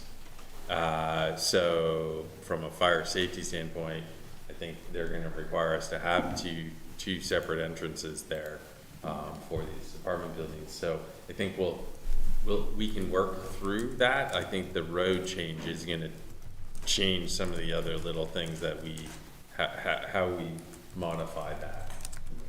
And I am sticking behind I wanted to create that little bit of a bend in that road, and it makes it harder because you can see it's not a square line or straight line, and I like that, and I think it helps reduce traffic speed through the neighborhood, and so we'll have to figure that out. The sharper the curve, the slower people go around it. And while we're talking about building A and B, the HAC did recommend, I think, rotating building B, right now, if it's at 12 o'clock to 11 o'clock. So a slight rotation. Does the board have any opinion on that? Right now, they're parallel, building A and B.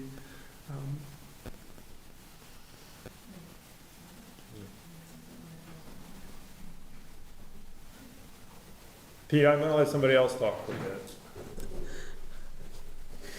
I would say. Yeah, I don't have any comment on that. I don't have a strong opinion either way. Yeah, I don't have a strong opinion either way either, and especially if you're gonna change Eden, so. If Eden changes and squares up, I think it's And then it's closer to the road. better having it squared to the road, squared to Eden Road. Right, square to Eden Road. Eden Lane. Eden Lane, yeah, Eden yeah. Lane. It's important to me because I have to comment, you've given me a trip back down memory lane here because I grew up as a child on the Eden Lane. Oh, you did? Long, long ago in a galaxy far, far away. Well, here you go. But every time you say that, it kind of makes me shiver.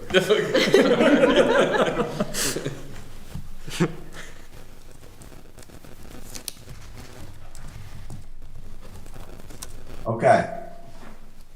Very good. At this point, I would like to open it up to public comments, please. This is an opportunity for those participating to weigh into the board. You can either do that if you're participating virtually or if you're present at the meeting. If there's anybody, let's start with people that are present at the meeting. If you would like to address the board, please come up to the table with the public placard and introduce yourself, your name, and your address for the record, please.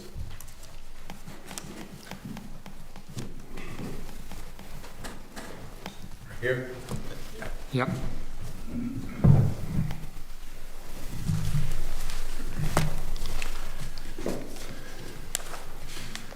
I want to thank the board for giving me the opportunity to talk to you. My comments have been written down, and you guys have all seen them, and so haven't many members of Finney Crossing. In fact, they seem to like what I had to say. Sorry to interrupt. Could you just state your name and address so Sure. I can record it? Thanks. My name is Carol Laws, and I live at 244 Dunmore Lane, Finney Crossing. Thank you. So as I was saying, 45 residents of Finney Crossing have agreed with what I had to say. And so that's why you'll see their names listed as co-signers. So I'm going to read this. I would like to offer comments on the proposed project called the Annex, AKA Essex Alliance Church, in regards to the DRB public hearing scheduled for July 26, 2022. I will break my comments into parts. The current Phase 1 proposal, vehicular traffic, Phase 2 proposal, and conclusions and recommendations. Item 1, current Phase 1 proposal. According to a 10-page document dated June 3rd, 2022, Trudell Consulting Engineers, on behalf of the Snyder Group, is submitting an application for a discretionary permit for Phase 1 of a mixed-unit development. It is 54.2-acre parcel located east of Route 2A, north of Chelsea Commons, south of Meadow Run, Forest Run, and west of Finney Crossing. The project would have access points off on Beaudry Lane, Alpine Drive, and Dunmore Lane / Chelsea Place. Phase 1 consists of 16 single-family carriage homes, 20 duplex units, 40 townhouse units, and 132 multi-family apartment units, 2 buildings, for a total of 208 units.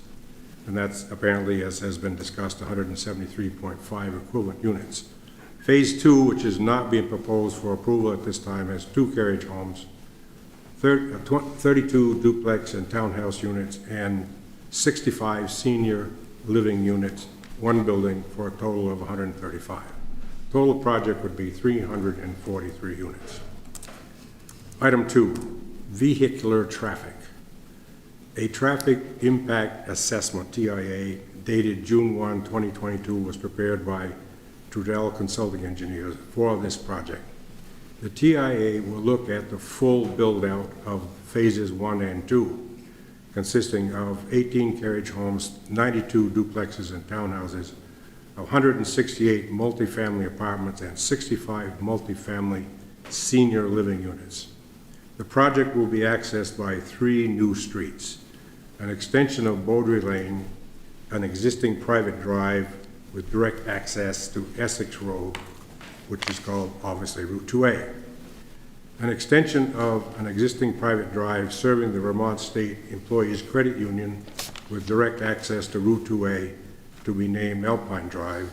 A segment of Beaudry Lane, which will loop through the project and connect to Dunmore Lane in Finney Crossing.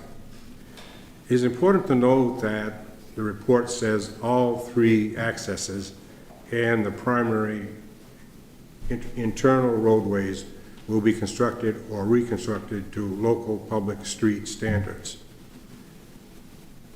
And as I understand, the public street standard for the town of Williston is 64 feet. And I suspect that that has been utilized, hopefully universally. And I suspect there's a good reason for it, because it works, it gives you some flexibility in the future. So I would certainly be surprised if something less than 64 feet is allowed. It is my understanding that Williston Public Works for a public street requires a 64-foot right-of-way, as I said. Portions of Beaudry Lane currently do not have it. There is a 180-foot section that's 50 feet and a 180-foot section that's 60 feet.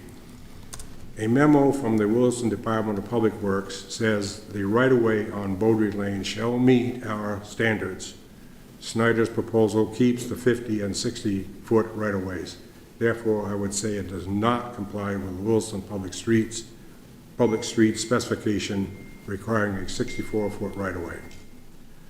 Although the TIA is a very technical report with lots of diagrams and charts, one is able to get an overview of the peak hour traffic projections by looking at the schematic plan on page 2. Beaudry Lane has 9 enters and 6 exits for a total of 15. Alpine Drive has 47 enters and 30 exits for a total of 77. Chelsea Place has 42 enters and 26 exits for a total of 68. And Dunmore Lane has 15 enters, 9 exits for a total of 24. And all of those totaled up, enters are 113 and exits 71 for a total of 184. As I understand, Chelsea Place and Dunmore Lane is essentially the same exit, but vehicles coming from the new project will turn right at Dunmore Lane towards Chelsea Commons, and the balance will turn left towards Finney Crossing. There are several things that stand out here. A, very little traffic projected on Beaudry Lane. B, heavy traffic projected on Alpine Drive. And I'm not sure why that is happening that way, but the traffic people can probably explain it.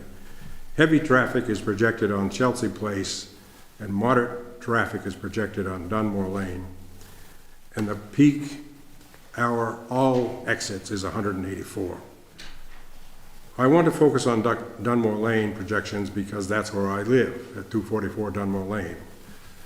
I am a project abutter and the last home on the west end of Dunmore Lane. It is approximately 75 feet from my home driveway curb to the existing curb cut for the new Dunmore Lane access. Not good for sight distance as I back out of my driveway.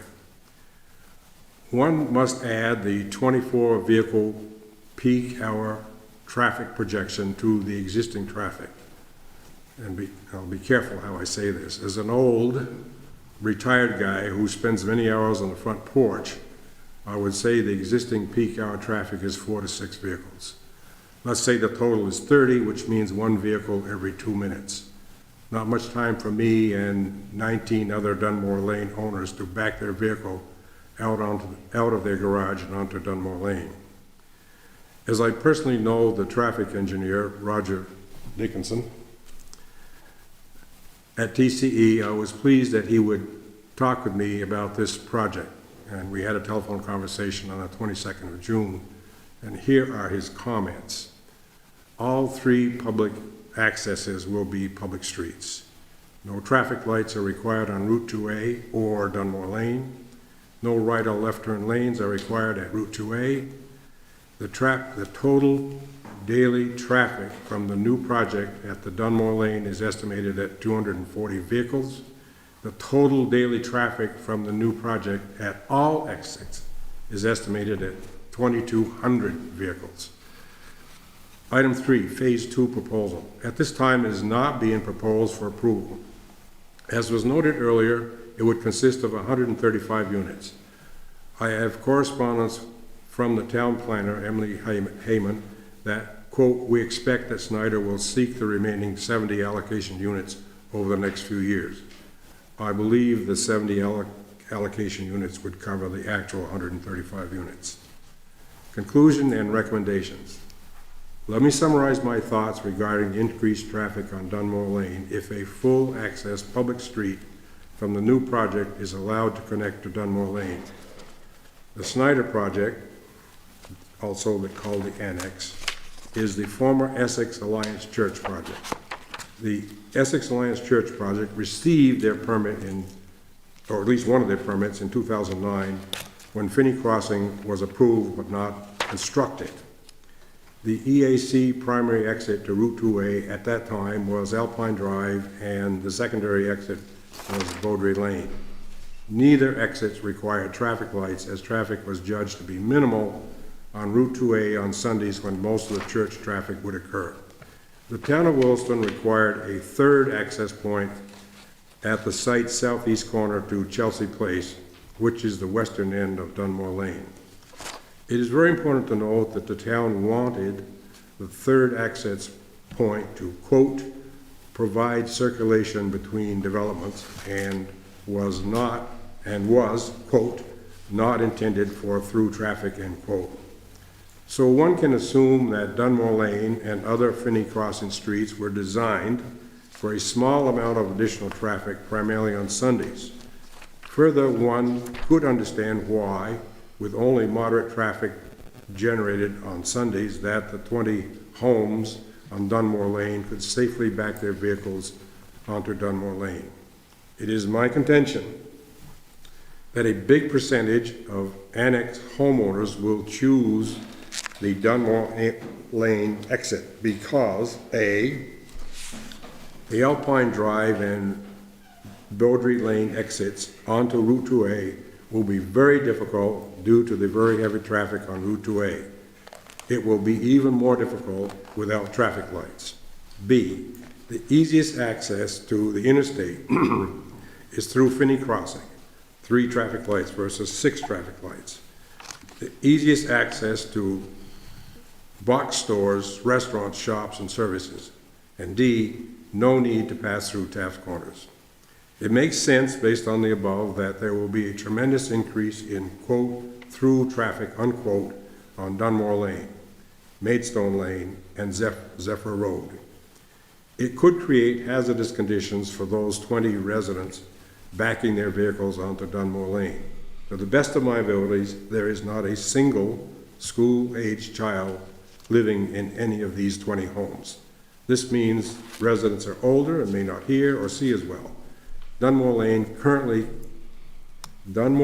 can become somewhat of an obstacle course, with many owners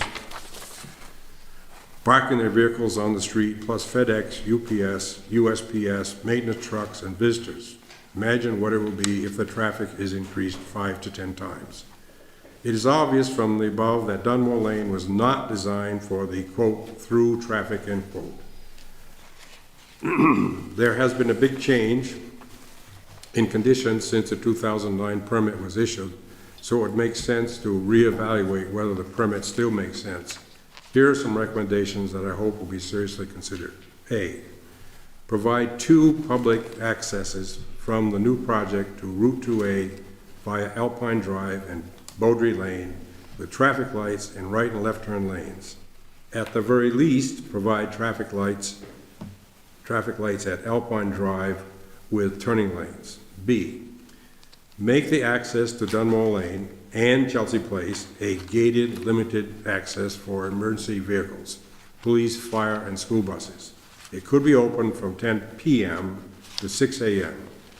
Again, at the very least, if no limited traffic, a traffic light must be installed. No construction vehicles would be allowed. I must respectfully disagree with the traffic engineer, Roger Dickerson, who concludes that, quote, based on the results of the foregoing analyses, we conclude that this project will not create undue levels of traffic congestion or unsafe conditions on the adjacent roadway network, end quote. Going from 1 vehicle every 10 minutes to 1 vehicle every 2 minutes, and probably less, for the peak hour on Dunmore Lane will, in my opinion, create undue levels of traffic congestion and unsafe conditions. And it will get worse when the good people of the annex quickly figure out that without traffic lights on Route 2A, it will very likely be unsafe with long wait times, and they will migrate to the Dunmore Lane exit. Thank you for the opportunity to present my thoughts and concerns for this project. Dunmore Lane, where we have lived for 7 years, is a pleasant residential street where people safely ride their bikes, rollerblades, roller ski, pull their kids around in carts, exercise their dogs, walk and jog. There is a lot of socializing between the residents of Finney Crossing and Chelsea Commons. I would sure hate to see this wonderful street turned into a very busy urban street with dozens, if not hundreds, of, quote, through traffic, unquote, drivers trying to make their way as quickly as possible to the box stores, restaurants, or interstate. I hope you will point out any areas where our facts are wrong and will pass the report on to the appropriate boards and members. Also, please confirm that you have received this report, and that was confirmed. And I should add at this point that the staff has been extremely helpful to any questions I have. Not only good answers, but quick answers, so I really appreciate it. When I was on the planning commission, I was the staff, so that's changed a lot. And at the end is the 45 co-signers who've all sent me confirming emails that they wanted to be co-signers. I just have a couple of conclusive thoughts. Number one, just to give the annex project some perspective of size, here are some numbers. The annex has 343 units, Finney Crossing 401. That excludes all commercial and the last group of what I call boxy flat roof apartments. Annex has 54.2 acres. Finney Crossing, as near as I could calculate, had roughly 52 acres. There are 197 apartments on the annex, and proposed for the annex, and 222 exclusive of the flat roof boxy apartments at Finney Crossing. My biggest concern is the very significant additional traffic the project will generate through all of Finney Crossing and especially Dunmore Lane. The peak hour traffic currently is probably 4 to 6 vehicles per hour. Projected from the annex is 24, bringing it to 30 vehicles per hour, or 1 vehicle every 2 minutes. Many of annex vehicles, if no traffic signals at Route 2A, will take the Dunmore Lane exit.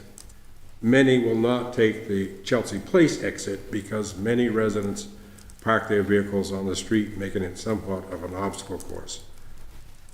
Traffic on Dunmore Lane could be double or triple the currently projected, from 1 vehicle per 2 minutes to 1 every minute or even 30 seconds.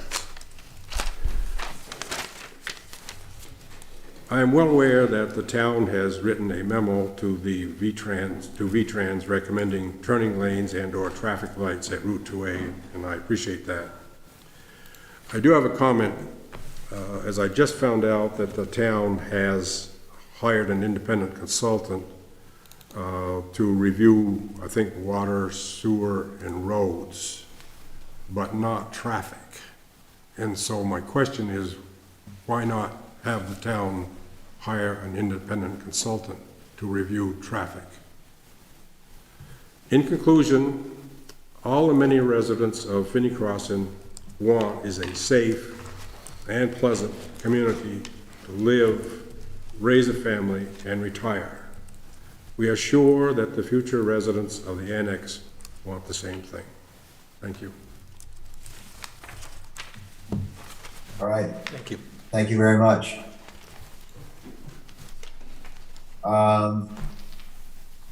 Regarding the question about independent analysis for the traffic, does staff have any comments on that? Want to take that one? I'm just getting to the.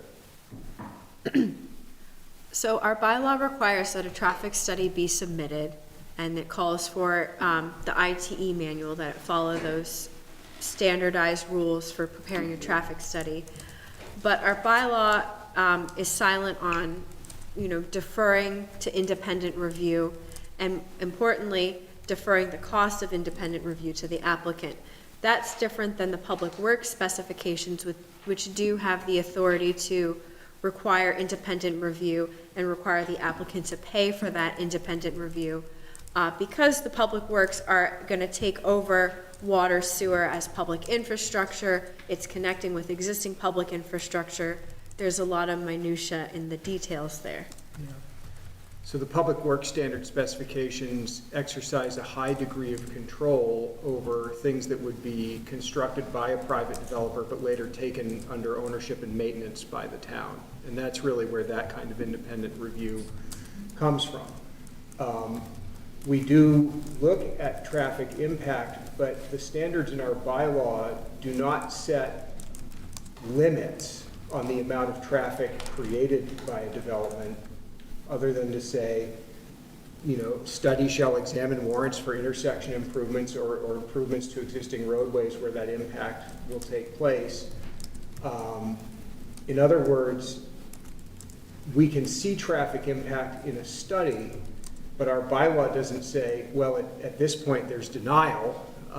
What our bylaw would say is examine for warrants to improve intersections, and if necessary, those become part of the project. I suppose an applicant could say, I'm not constructing the improvements the study calls for, then get a denial.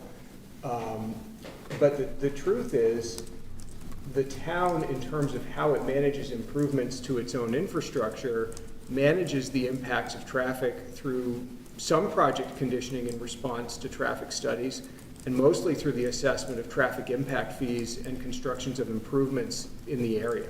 And that happens as part of the development permitting process. So the other issue around traffic is, unlike some of the other dimensional or qualitative requirements that are in the bylaw, the standards that we have don't really say, you know, beyond such and such impact to adjacent roads, thou shalt not create new traffic. What they say is thou shalt create safe facilities as warranted, and meet the standards of the bylaw as they exist to the provision of safe access.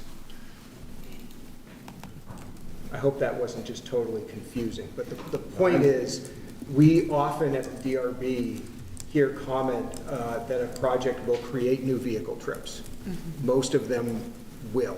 It's pretty hard not to, and some of them create significant numbers of new vehicle trips.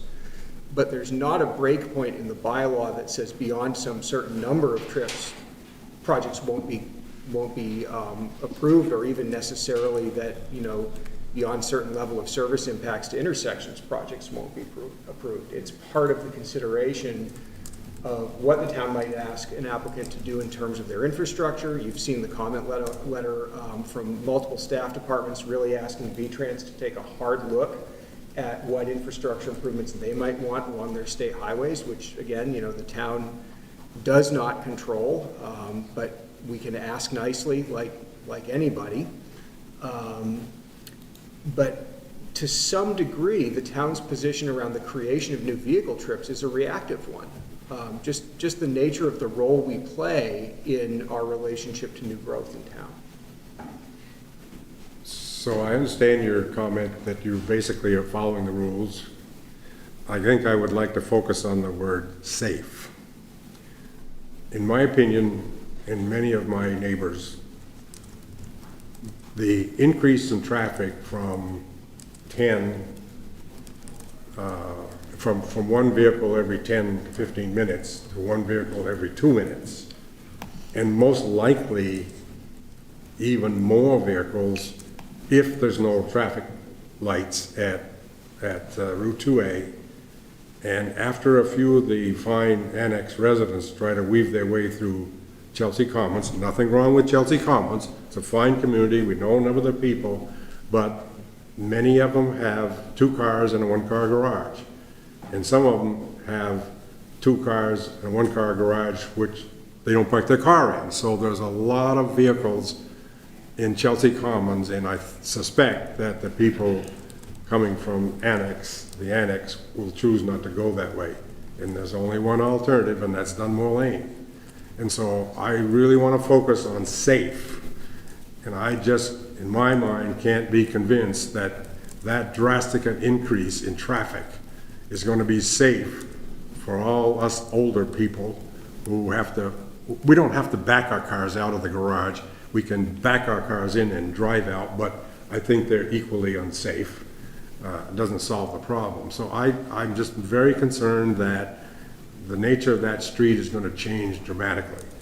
I think that there are things that can be done, as I've suggested, that would help that situation, and I certainly hope that the board will look in that direction, and Chris Snyder will look in that direction, and Roger Dickinson will look in that direction, and come up with something that's better than this. So that's what I hope.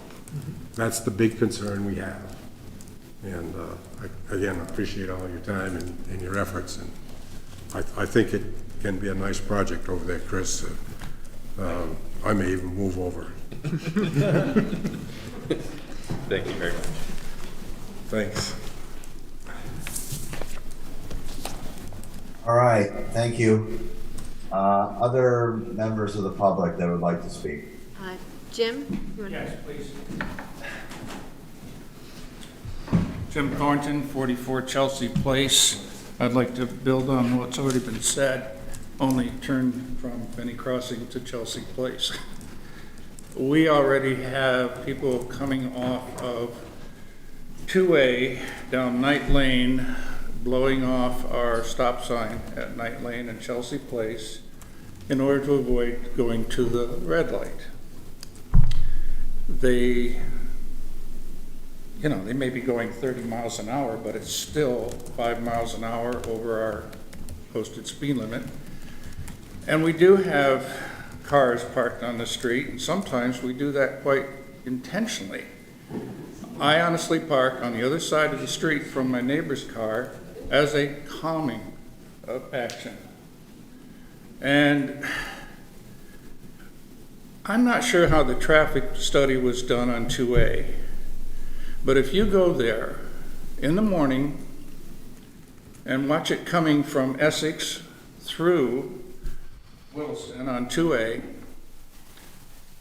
have fun. It's a Vermont version of a mini traffic jam.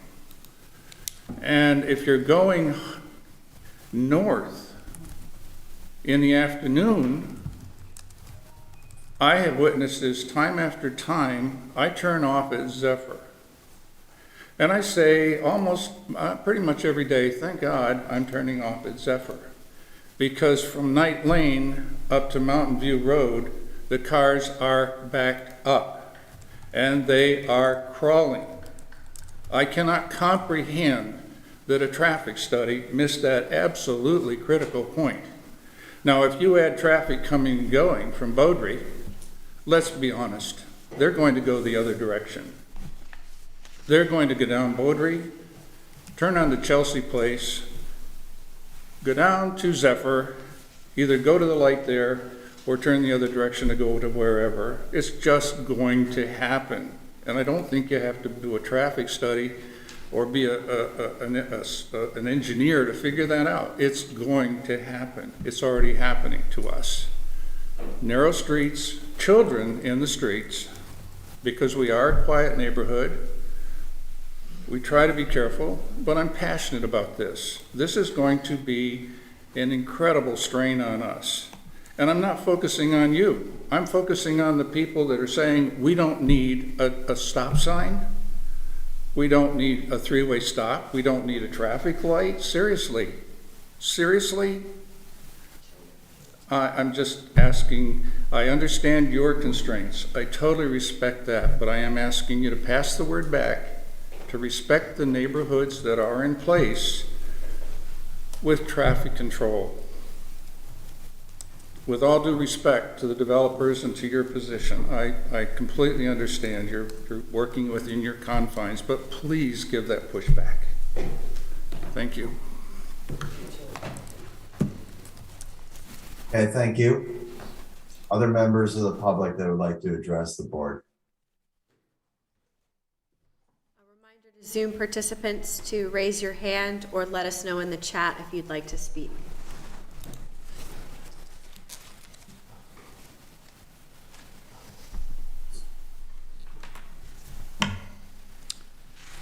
Nancy, do you want to unmute yourself and you can speak if you just state your name and address? Can you hear me okay?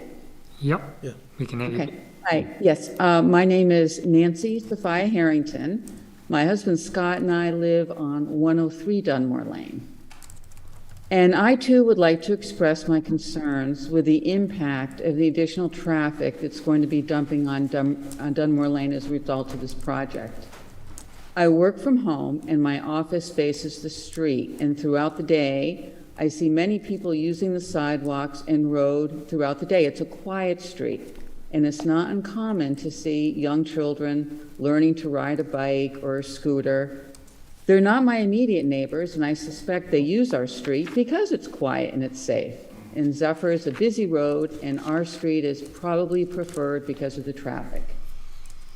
There are no streetlights on Dunmore. At night, it's pitch black, and I can't imagine how the additional traffic will maneuver, and God forbid an animal tries to cross the street. It's not set up like Zephyr is. And I, in fact, invite you to drive on Dunmore after sunset and see for yourself.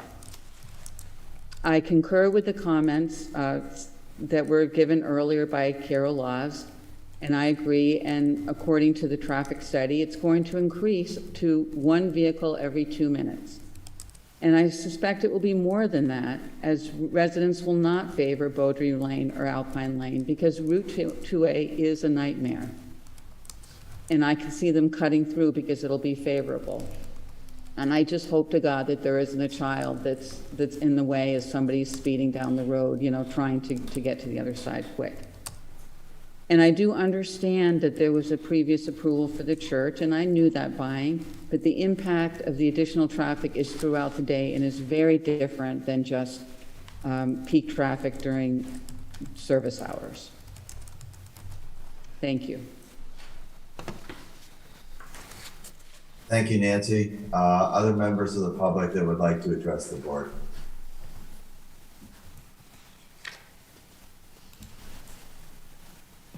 Seeing no raised hands in Zoom or in person.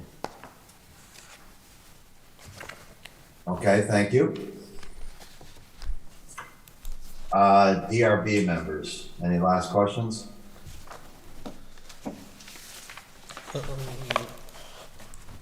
I do have questions related to the affordable housing. On the affordable housing, you're gonna put all of the units that you classify as affordable in A and B, or none of the housing units or townhouses will be classified affordable? That's correct. Plan is to put them into the apartment buildings, 2-bedroom. Thank you. Anything else, Dave? Nope, that's it. Other members of the DRB, any final questions, comments?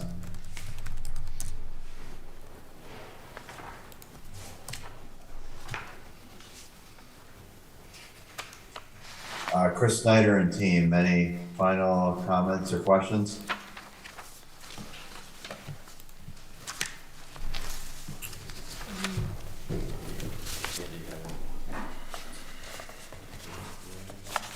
I think that was pretty much it. I guess I do have one. Comment number 13 talks about providing a plan for trash receptacles to serve users of the development.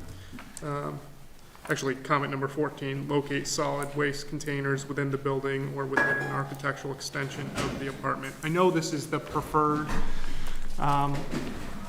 location, but the Williston development bylaws do allow for solid waste containers to be detached from apartment buildings when they are screened, which we are proposing. So I just wanted to get feedback from the board on comment 14 as well too, on the solid waste containers specifically for the multifamily apartment and assisted living facility. In our preference would be to locate those in a separate building, similar to what we've had in Alpine Crossing, and there's some real rationalization as to why to do that. One, vehicle access to the trash facilities for pickup. Two is keeping it away from the buildings. There's differing arguments going in building versus out of building, and our preference is to have them out of building. And then the third piece is we actually came up with this idea today after reviewing these notes, is that there may be a way to sort of create some by having a separate outbuilding, utilize that because they're maintained and cared for, and there's no issues, but there may also be something that we can use for bike storage, or creating separate bike storage. Obviously not in the same room as the trash cans, but by having these separate buildings, right? We have to have public bike storage. So how do you have public bike storage and creating those without having separate buildings? And so we could incorporate the two. It was just an interesting idea of how to sort of think about some of those things that are a little bit different. So we would like some feedback on that. And the one other comment in regards to comment 15, providing a sidewalk on the south side of Alpine Drive from Building A to Route 2A intersection. So we are proposing a 10-foot recreational path on the north side of Alpine Drive from the development to 2A.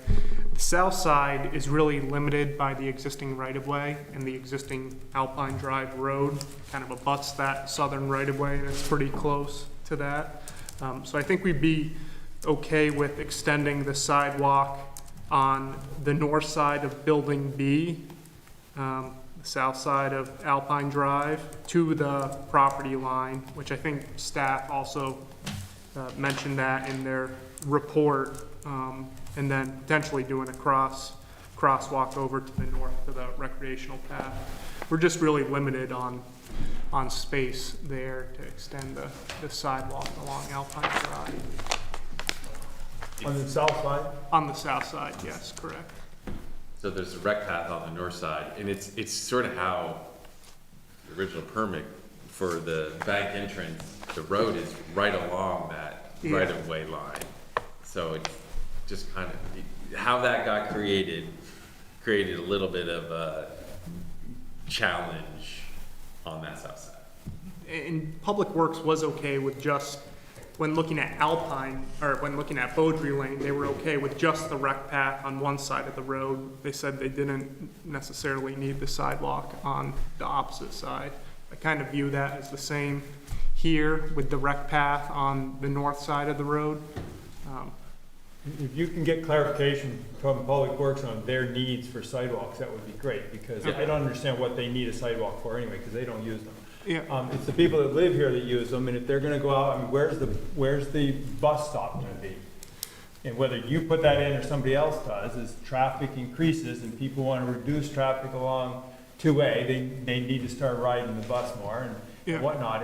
And again, the idea of having to cross the road once, go down the bike path and cross it back is, I don't like that. So I like sidewalks on both sides of the road. That's a consistent position I've had for 8 years I've been on this board. You know, there are other places very close by here that we required them to put the sidewalk in, even though it wasn't very convenient. I think it's a good idea. I think you should try to figure out how to make that happen. That's my opinion. And I agree with John on that one. Okay, we'll talk about that in deliberations. Anything else I wanted to comment on the question about the dumpsters. Okay, go ahead. I don't have strong opinions on that one. Okay. You know, I think that there are arguments for putting it contiguous with the building. I think there's arguments for putting it at this spot or that spot or the next spot. But give me a good design for it. Give me a good rationale of why it is where it is, and that it fits into the overall site plan, and I'll be fine. Mm-hmm. I don't have a problem with that. So I hate blanket rules on things like that. Okay. That's one opinion of That's six. right, I understand. No, thank you. Okay, any other last comments by the applicant? Yeah, just, you know, in terms of the, item number 1 on the information provided by the staff, the Beaudry Lane right-of-way, and we understand that the DRB cannot and does not have the responsibility to agree or disagree or do whatever because it's the public road specifications. I guess we would ask, would the DRB provide a recommendation to allow for the narrower right-of-way than what's than what's in the No. That's outside of our ability to influence, Chris. We're gonna stay silent on that. Okay.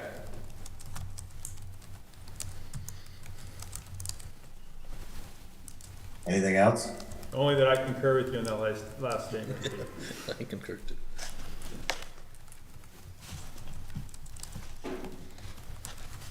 Okay, so we're gonna continue DP 21-18 to September 13th.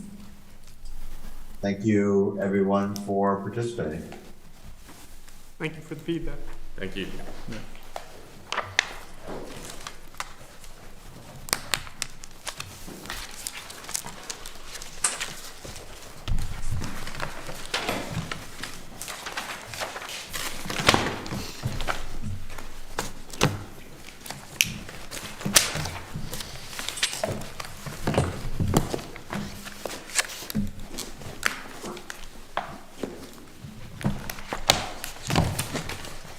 Okay, next up, DP 22-10, 478 Blair Park Road.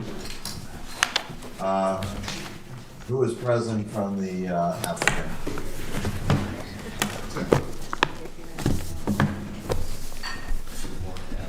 Oh, we got a stranger back up here. All right, Jeremy and Doug, please introduce yourself for the record, please. Doug Goulet from Trudell Consulting Engineers. I live at 240 Southridge Road, Williston. And Jeremy Matosky for JC Properties LLC, the landowner, and Trudell Consulting Engineers is also my firm. I'm the owner and president of that organization. 478 Blair Park is our business address. Great, thank you. And as I did when you were in a few weeks ago, I would like to disclose that Doug and I are neighbors in the Southridge development. I don't view that as a conflict of interest, but I would like to make that disclosure. So with that, Emily, you're up next. That's me. Simon, you're up. Okay, thank you. So this is a discretionary permit request at 478 Blair Park Road in the Business Park zoning district for Trudell's own office site. They're proposing a 5,000 square foot office building, parking and landscaping and utilities. This application was heard at the DRB meeting for a pre-application stage on June 14th, 2022. So I imagine it's pretty fresh in people's minds, and everyone's read the report, so I'll sort of focus in on the changes that have been made. Staff is recommending that the DRB take testimony, close the hearing and deliberate tonight, and we are recommending approval of the application. We did receive comments from both Public Works and the Fire Department. These are enclosed at the end of the report. We didn't receive any letters or of comment from neighbours, either at the time of mail out or now. So the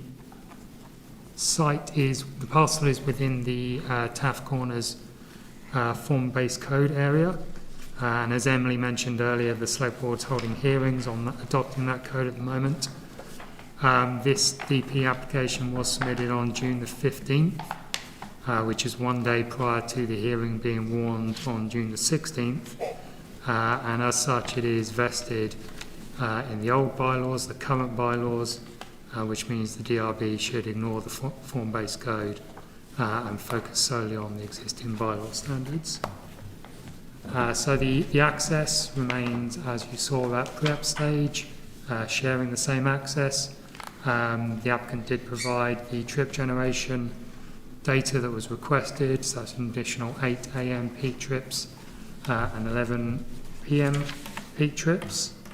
They provided the parking table that we requested. They are proposing 48 new spaces, which falls within the minimum and maximum limits in the bylaws.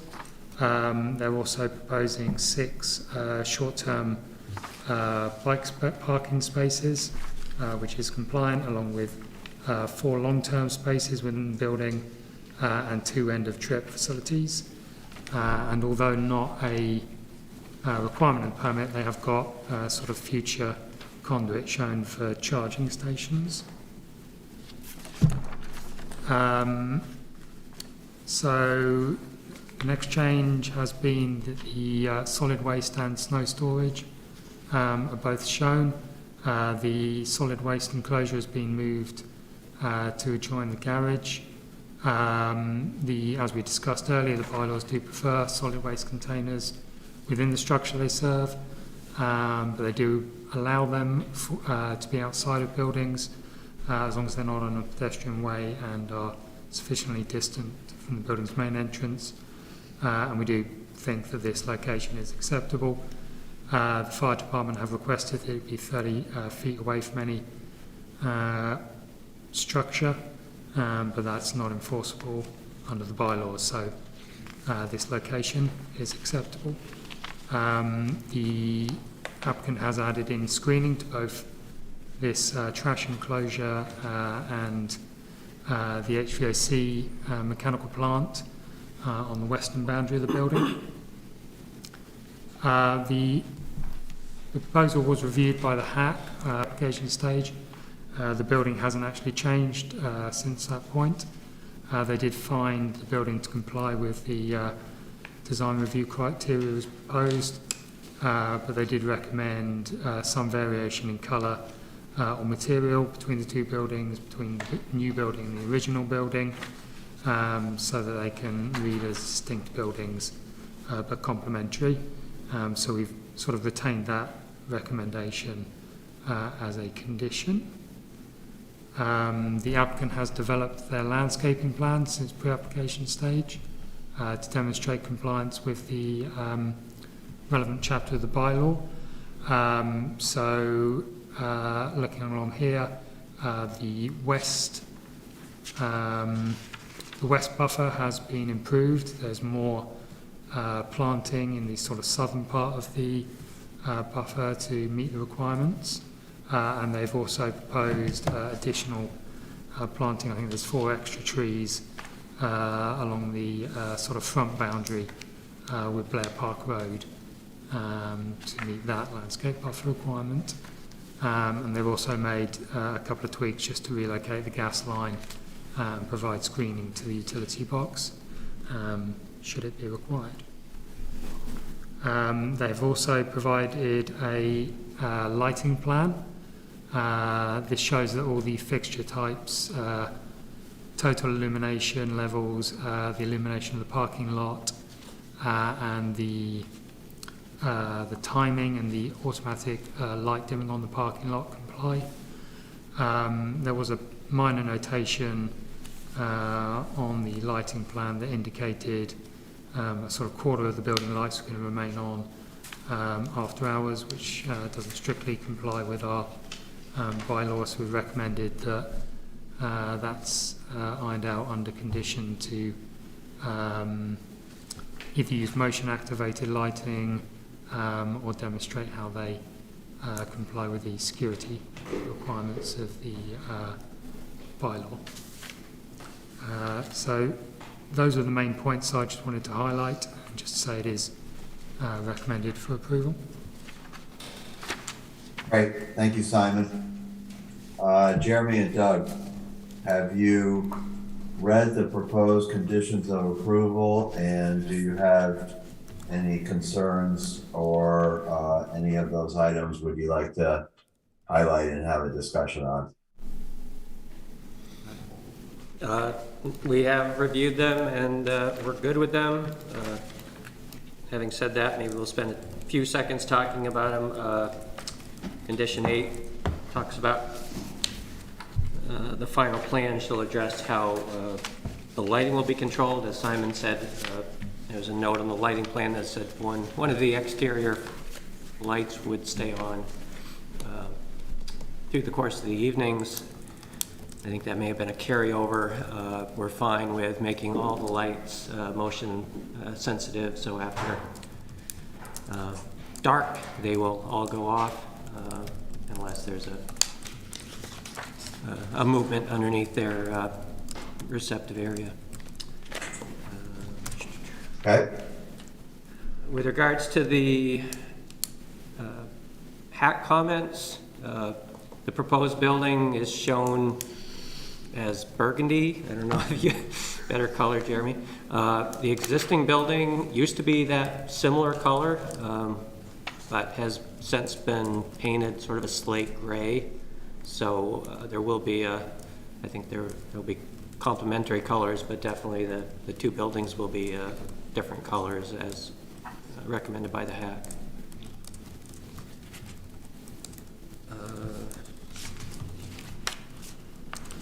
That was it.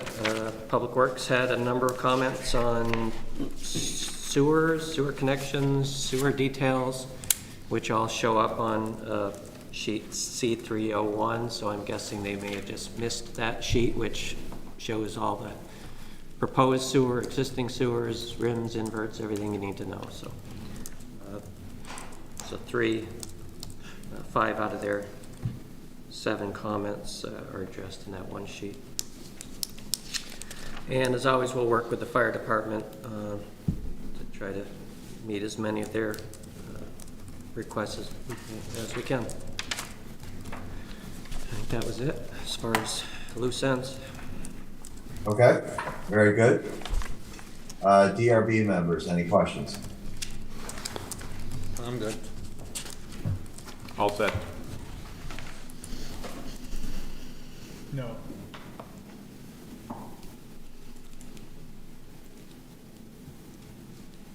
Last call for questions, DRB. We're done.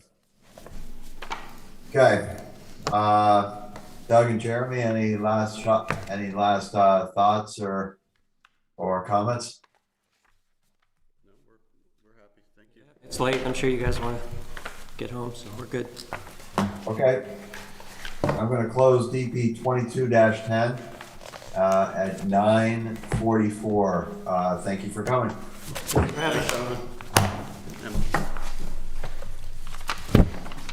Okay, 9:44, we're going to go into deliberative session. Scott, if you could shut down the recording, I'd appreciate it.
Blasius? Blazis? Blasius. Application number HP 22-05, and it's to replace the slate roof on the 1840s portion of the house with real slate. In addition, the windows can be replaced by a 6/6 white windows with casings and exterior mullions. That's it. All right, thank you, Scott. Is there a second? Second. John seconds it. Any further discussion? Please indicate yay or nay, please. Paul Christensen, Yay. John Hemmelgarn, Yay. Scott Riley, Yay. Dave Turner, Yay. Nate Andrews. Yay. The chair is a yay, 6 in favor, none opposed. Motion carries as written, or as read by Mr. Riley. Next up is DP 22-10 JC Properties for a new building at 478 Blair Park. Is there a motion? Yes, as authorized by WDB 6.6.3, I, David Turner, move the Williston Development Review Board, having reviewed the application submitted and all accompanying materials, including the recommendations of the town staff and advisory boards required to comment on this application by the Williston Development Bylaw, and having heard and duly considered the testimony presented at public hearing of July 26, 2022, accept the findings of fact and conclusions of law for DP 22-10 and approve the discretionary permit subject to the conditions of approval above. This approval authorizes the applicant to file final plans, obtain approval of these plans from staff, and then seek administrative permit for the proposed development, which must proceed in strict conformance with the plans on which this approval is based. Thank you, Dave. Is there a second? Second. Paul seconds it. Any further discussion? Nope. Hearing none, yay or nay? Paul Christensen, Yay. John Hemmelgarn, Yay. Scott Riley, Yay. Dave Turner, Yay. Nate Andrews. Yay. Chair's a yay, 6 in favor, none opposed, motion carries. Is there a motion to approve the meeting minutes of June 28, 2022? I'll make a motion. Scott makes a motion. Is there a second? I'll second it. Dave Turner seconds. Any discussion? No. Hearing none, yay or nay in favor of approving the meeting minutes as written. Paul Christensen, Yay. John Hemmelgarn, Yay. Scott Riley, Yay. Dave Turner, Yay. Nate Andrews. Yay. Chair is a yay, 6 in favor, none opposed. Minutes are approved. Is there any other business to bring forth tonight? We should keep our annex bundle, right? Yes. Yep. Okay. That's all I need. Anything else? Okay, go ahead. I had another question. Okay, go ahead, John. What's the schedule for getting a new member? It's been posted since, the end of June. I don't know if any applicants have applied. Usually if they have questions, Eric forwards them to us. So I don't know. Post it on front page forum. That ought to get somebody, or front porch forum, whatever the hell they call it. Yeah, you could start it with.